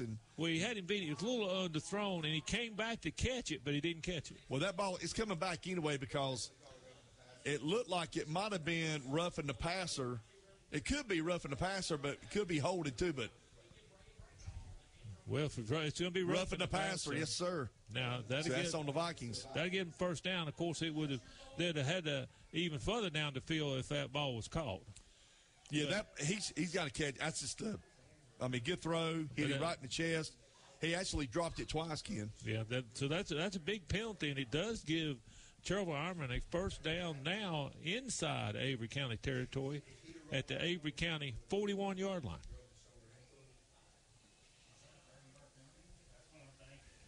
So Ward, the quarterback, receiver to the right. Here's a handoff to number 21, Bowers again. He's hitting the backfield. He's going to lose about 2 yards. Had quick penetration there, Tim. He had nowhere to go. A loss of 2 there. Had nowhere to go. As soon as he got it, he was met by a lineman.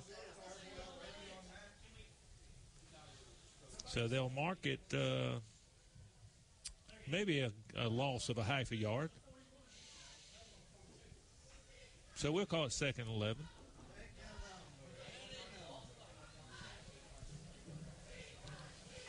Fans here tonight. Good. A lot of fans here for Avery County, Ken. Cherryville brought their fans in, too. Want to thank them. Also want to wish everybody safe travels back. Less than a minute left in this 3rd quarter, Tim. Here's a fake handoff looking to throw the footballs. Ward. He got a little running room. He does. He's going to throw it. Uh-oh, and he's almost intercepted. He tried to lead the receiver there, but that goes out of bounds, so incomplete. I thought he dodged one pass rusher. I thought he was going to run it, but at last minute he threw it. Ken, I'm like you, Ken. He should have turned the ball up and run. He could have got 7 or 8 yards. Yeah, he had a few yards, but he was trying to get a bigger play. So that was stop the clock. 39 seconds left in the 3rd quarter, and does bring up a 3rd and 11 on the Avery County 42-yard line. 39 seconds, Ken. Let's get behind that Viking defense, folks. Ward, the quarterback. Here's snap, looking to throw the football, throws it back behind the defense. A 10. That's a good gain on the play, but did he get the first down? I think he did. I think he got the first down, Ken. And he was hit on the sideline and reached the ball out, and he's near the 30-yard line. If he made the 30, it's a first down. It's a first down on the 30-yard line. And I believe, yes, sir, it's third. It looked like a first down. So first down for the Ironman. Ball be placed right on the 30-yard line. That was Hunter Jackson with a good run after the short swing pass out in the flat. 10 seconds to play. So 10 seconds to play. That's going to take us to the fourth quarter, Ken.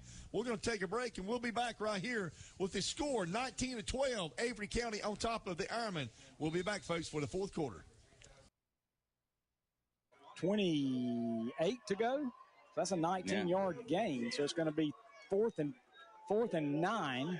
And that was Bridges going up to make that catch. At first, I thought maybe it was McGill, but Isaiah Bridges. And now Farmer rolls left, but he's going to be under duress. He's going to go down. He's going to be sacked by Curry. And that's going to do it. Shelby turns it over on downs. And really, this game, I feel like Jeff is being won in the trenches a little bit. As Kings Mountain just has, like I said, they've got one of the best defensive lines in the state. And it's been tough sledding on the sophomore quarterback and company. And minus a starting right tackle doesn't help matters either tonight. Kings Mountain will take over at their own 35. First and 10. That's just going to be on the 36.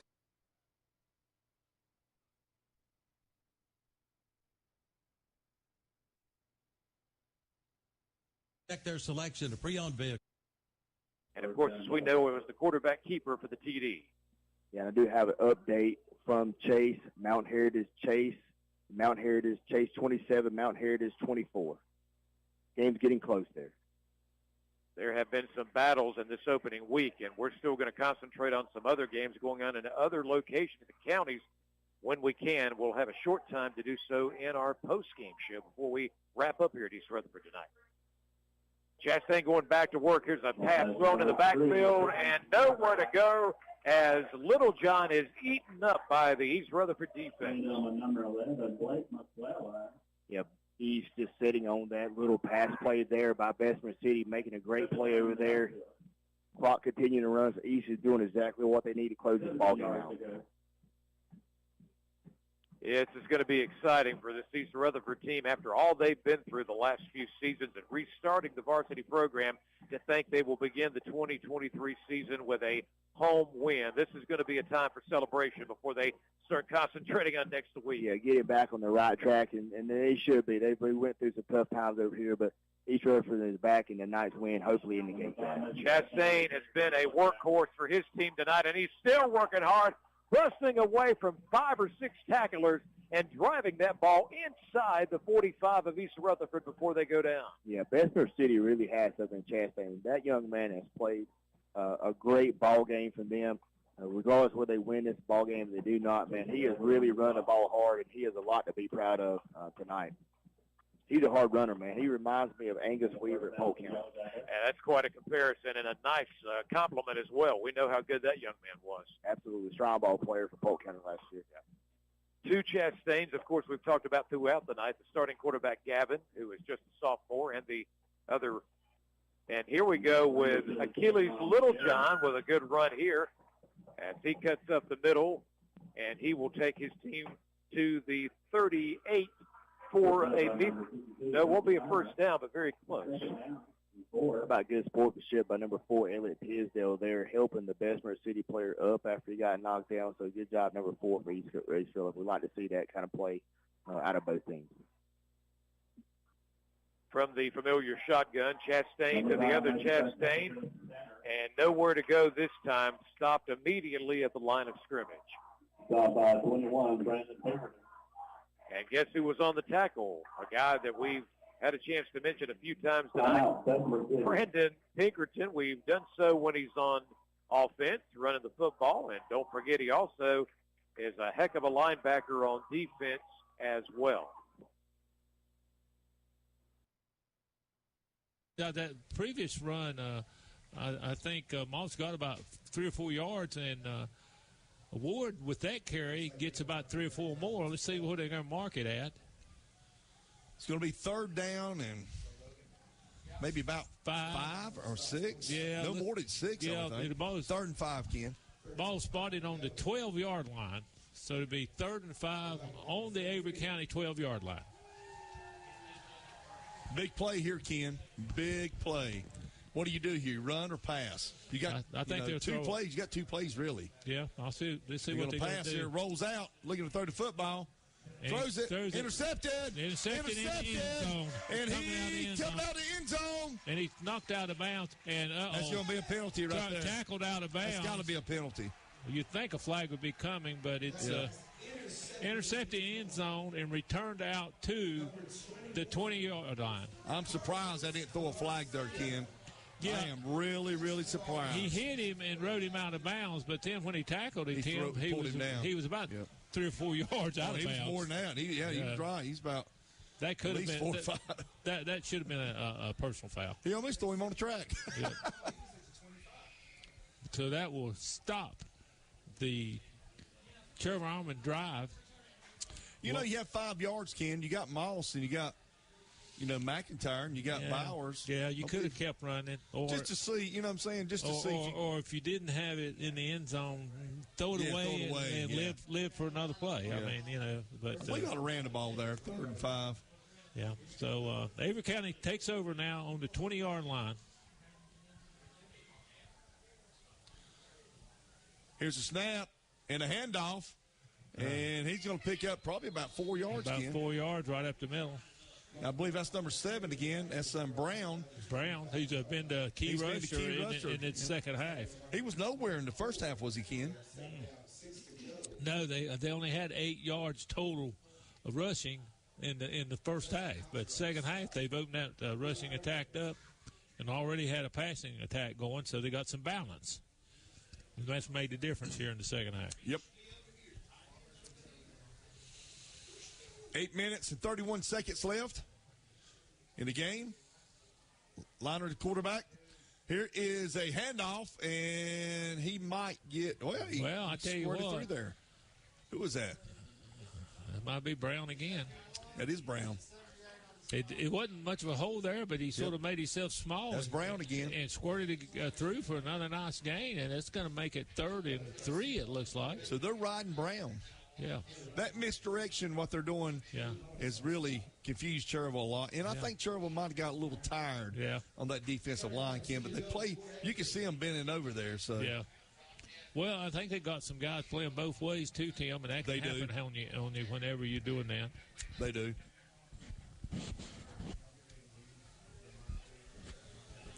One person we could actually say Ken sub of the game, it could be Bowers, number 21, the running back for Cherryville.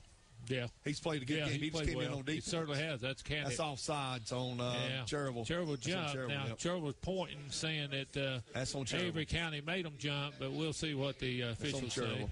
No, they're saying, I think it's on Cherryville. Well, no, they're saying, well, Avery backing up. Yeah, no. But the officials haven't really given us a signal yet. That's what they say. Offsides. It's on Cherryville. I thought it was. Yeah. Well, Cherryville certainly jumped offsides. Yes. The question was, were they drawn? And the officials say they were not drawn off. So that'll give the Vikings a first down. Yep. And that'll be marked at the 32-yard line. So the Vikings first 10 at their own 32.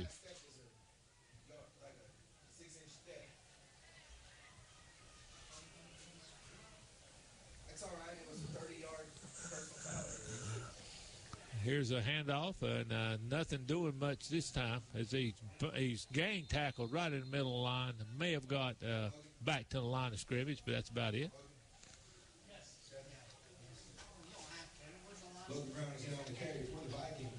Brown again on the carry. No gain. 2nd and 10.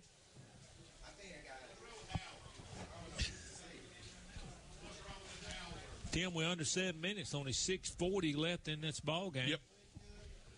Cherryville needs to make a stop and try to get this ball back. 2nd and 10. Here comes a handoff straight up the middle, and he's going to break a couple tackles, Ken. And keeps going and has a first down. And more. Ken, he picks up probably, I'm going to say, 10 yards after the tackle. I mean, he just kept going. That number 45, he's a load, Tim. Yep.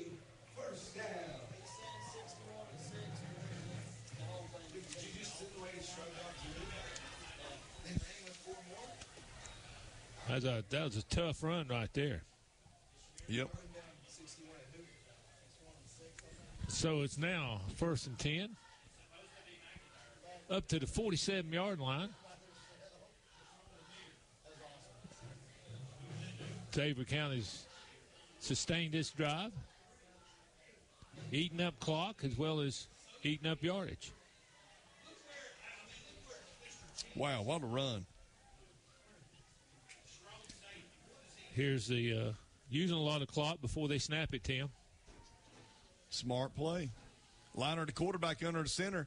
Here's a handoff to number 7. He gets around the corner. He's got a lot of running room. Look at there. Whoa, he finally knocked out of the side. Now, number 6 made a tackle there. Out of bounds, but not until he crosses the David Howe inside the 40-yard line of the Cherryville Ironman, and it'll be 1st and 10 on the 38-yard line.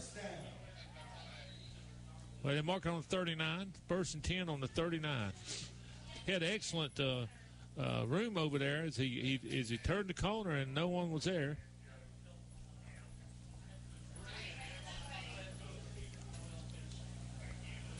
Again, as Tim stated, the Vikings have made some adjustments and they've got this running game working the second half, something they did not have working the first half.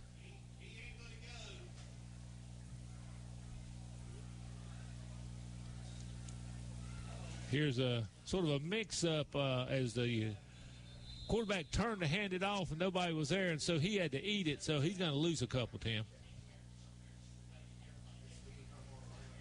Looked like somebody went the wrong direction. 19-12 on the Mr. Sparky No Malarkey scoreboard, Ken, and time's starting to kick away here for the Ironmen, so they've got to hold them. They got to make a stop here, Ken, and get a turnover. Well, that was a good play there. Make a punt. Loss of 2, so neck.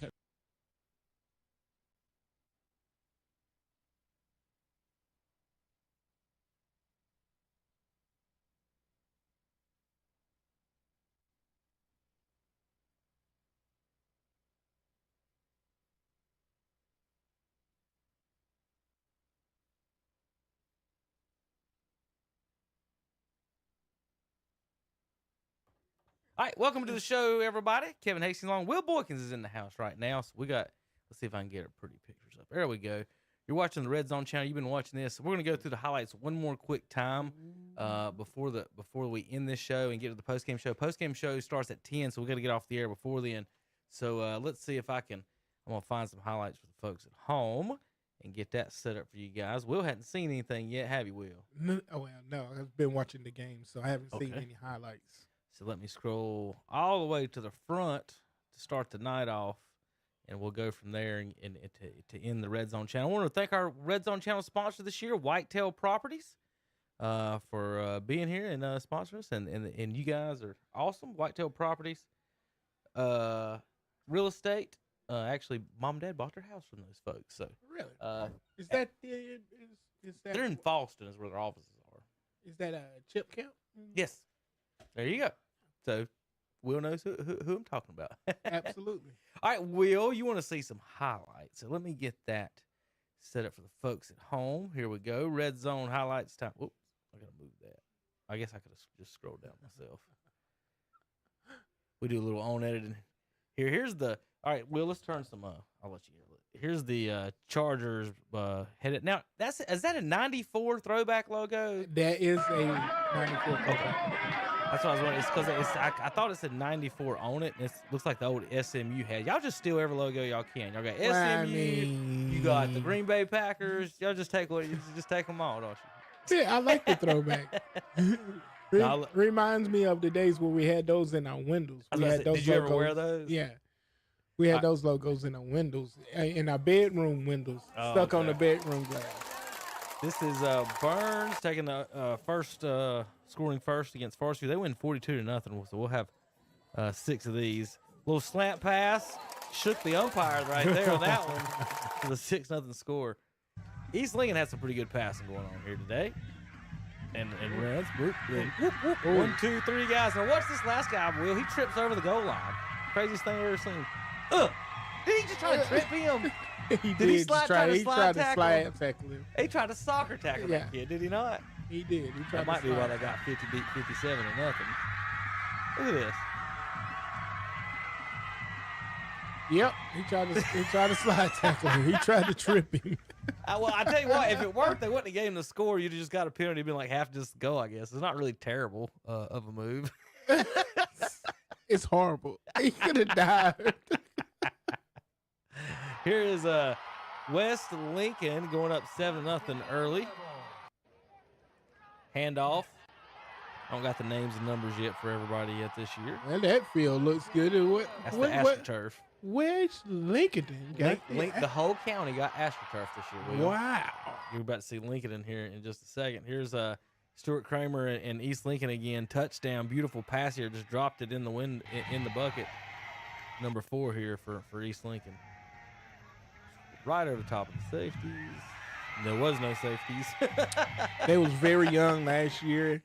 They read the very handoff. young this year. So that's trouble. There's the AstroTurf in Lincoln and Will. Oh wow. Touchdown South Point made it 7-0, number 5 for the Red Raiders. Man, look at there. So who paid for that? I don't know. Somebody donated some good money to the county. Everybody in the county got some brand new AstroTurf fields. I didn't know that. All right, East Rutherford going up 8-0 on Bessemer City here. Quarterback ends up behind the tent, but a nice little throw. Watch the throw to the corner right over the defender's head. Bessemer with white helmets. I want to see a close-up of that. I don't know if I like that or not. I hate white helmets, so I'm going to go ahead and say no before I even see it. I do. I don't like helmets with I don't like letters and numbers on helmets. I like the logos. Put your logo on the helmet. Like a cowboy, I guess a star or something. Panthers, like the logo. Here's a handoff up the middle. Burns takes the lead. South Point and this is Lincoln to make it at 7-7. Dad's happy. Bulldogs 22-0 on this long pass from Ben Mooney. There's Husky to Green, first score of the game. Little bubble screen, about the 10. He beats everyone to the corner. Well, it's 6-0. Crest, he committed to North Carolina today. I don't know if you saw that. 14-7. South Point makes it on this keeper. Look, the quarterback isn't even touched on this one, Will. And he goes left. Then we're going to go right. And then all the way to the corner. Untouched score from the quarterback for South Point. Here's East Lincoln poured on some more. This time he got a run in action instead of a throw. He breaks 1, 2, 3, 4 tackles, shakes one guy. That's that same kid from last year. And he gone. He gone. Somebody is eventually going to learn how to block, how to not let the middle of the field stay open on this guy. East Rutherford going up 15-0 on Bessemer City. Here's a good shot from West Lincoln on a fumble. North fumbles. West picks it up there on the turf. Bouncing around. Mooney going deep here against Forest View. That ball's in there, good 30 yards. Maybe close to 40. I don't know who's doing the who's doing the What did I just press? Oh, I clicked on that. Who's doing that at the Burns game? That one is cousin Zach on that one. There's look at this pass, Will. Drops it right into the end zone, right above the defender's head. I mean, the defender was right where he needed to be, just never turned around. Yeah, Look, he never put his hands stared up. at his face the whole staring time. at his face. He never put his Do hands they up. teach that now? Like I never did that, and I see DBs doing that all the time. That drives me crazy. I watched the ball that Okay, was what I thought until I was beat. Once you beat, so you watch their eyes to see when they turn to look back for the ball, and that's when he's turned. And But that's if you when don't know where the ball is, you can lose it, miss it. right. Can't So, but your hand, the true play is your hands go up when you see their eyes. Right, You can get see bigger. the ball come in. So into their that's eyes. if you're beat. That's if you're beat, right? So when I played it as, I played it like a basketball. So you see man and ball. So I did my best. I want to see the quarterback out of the corner of my eye, him throwing wherever I'm at, guarding my man, so I know when the ball's coming. Because I want to make a play on the ball. And it just drives me crazy a little bit when I see the guys do that right there and never see the ball, never look up, never put their hands up. And I'm like, well, you did a good job running beside him. Hold his hand. But you gotta react to the eyes. So you got to be able to read That's the what I'm saying. eyes Once a you little get bit. beat, you got to do that stuff like that. If you're not beat, If you're side by side and you're gonna see his eyes stretch when that ball gets. I just see a lot of DBs never turn around, and I just wondering what in the world why even be out there? What are you doing, kid? Not just high school. I'm talking about college, NFL. Yeah, you don't never see the hands go up. They're no man's land. East Rutherford went up 21-0 over Bessemer with that score. South Point 21-7 with this one. Folks, we're going to start the post-game show online here in just a few minutes. We'll have to take a quick break. Might be 10:05 before we get started. Well, somebody wrap him up. He scooted around 5 tackles there, Lincoln Wolves. Passing touchdown. This made it 37-0 for East Lincoln. And Kramer, I don't know if they've tackled anyone in practice this year. They missed a lot in these highlights. Scoop and score for Bessemer City on defense. Quarterback is stripped. Ball out. And there goes the Yellow Jackets for 35 yards. Scamper and score. That's a big Yellow Jacket. It was a big boy, wasn't he? 36-0 Burns over Forest View on this handoff up the middle. Today. Soup. That was East taking the lead. How about Kings Mountain kicking a field goal here? 39. Made it 17-7. Okay, that was the 30-yard. Good. He hit the 30-yard and then he hit a 39-yard. Oh, yeah? Zorion Lanier. Is that how you say his name? Zorion Lanier. He scored there, number 13 for Kings Mountain. Then Shelby, they kick a field goal to make it 17-10. Got some field goals down in Kings Mountain land. What? All right, 43-0 East Lincoln over Stuart Kramer. In the middle of the broadcast. What? 28-0 South Point over Lincoln right on this one. Their old patented fullback dive. Into the half, West Lincoln up 7-3 over North Lincoln. This is the North Lincoln headed to the half. How about North Lincoln kicking a field goal, cutting it 7-6? The lefty kicker. 1-yard run from Bessemer City, 2-point no good. This score made it 21-12 East Rutherford over Bessemer. And then this is East Lincoln's final score to finish them off, 57-0. And he probably should have got a flag for that one. He probably should have got a flag for that. South Point 28-13. Lincoln scores right here. A little scamper. Going left. Got a good block from his wide receiver to seal it. Shakes 1-2 and in the end zone. The AstroTurf over in Lincoln. That yellow stands out pretty bright. That red did too. That red I have not seen East Lincoln's yet. I'll say that I have not seen theirs yet. And this was Mooney to Warlick making it 42-0 Burns to end their night. This looks like about a 50-something yard pass. 57 about looks like. Let's see how far he throws it. Oh, he got beat deep quick. Yeah. Oh, okay.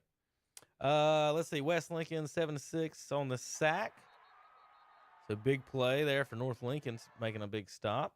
How about South Point going up 35-13 on Lincoln? Handoff up the middle. That's a big old gap there. West makes it 13-6. Number 4 with a touchdown. They won't hold the lead for long. Here's a 30-yard run from East Rutherford, made it 28-12 here. Yellow Jackets defense nowhere to be found. They're gonna be sneakily good. They took some lumps last year, and they were very, very young last year. They gonna East Rutherford has a chance to be really, really good. Yeah, they were like a JV team last year. I mean, they were ninth and 10th grade. South Point 35-21. This is Lincoln cut to 21, number 7 with a touchdown. Let's see. Clock runs out East Rutherford. Final 28-12. West Lincoln 13-13. I think they went to overtime. We'll see where they're at right now here in just a minute. North 20-19 over West. West going for 2 in overtime. So we'll see what happens when we hear that last update on the West. North score was 20-19. Northwest is going for 2. All right, folks, that's going to do it here on the post-game show brought to you by I said post-game show. Red Zone Channel. Red Zone Channel. Whitetail Properties. Brought to you by Whitetail Properties. We want to thank them for sponsoring us this year. And we're going to get to the post-game show. Folks, about 10:10, we're going to get started on the post-game show 10:10, okay? So we're going to log off here on KTC on YouTube, and we'll be right back here in just a few moments.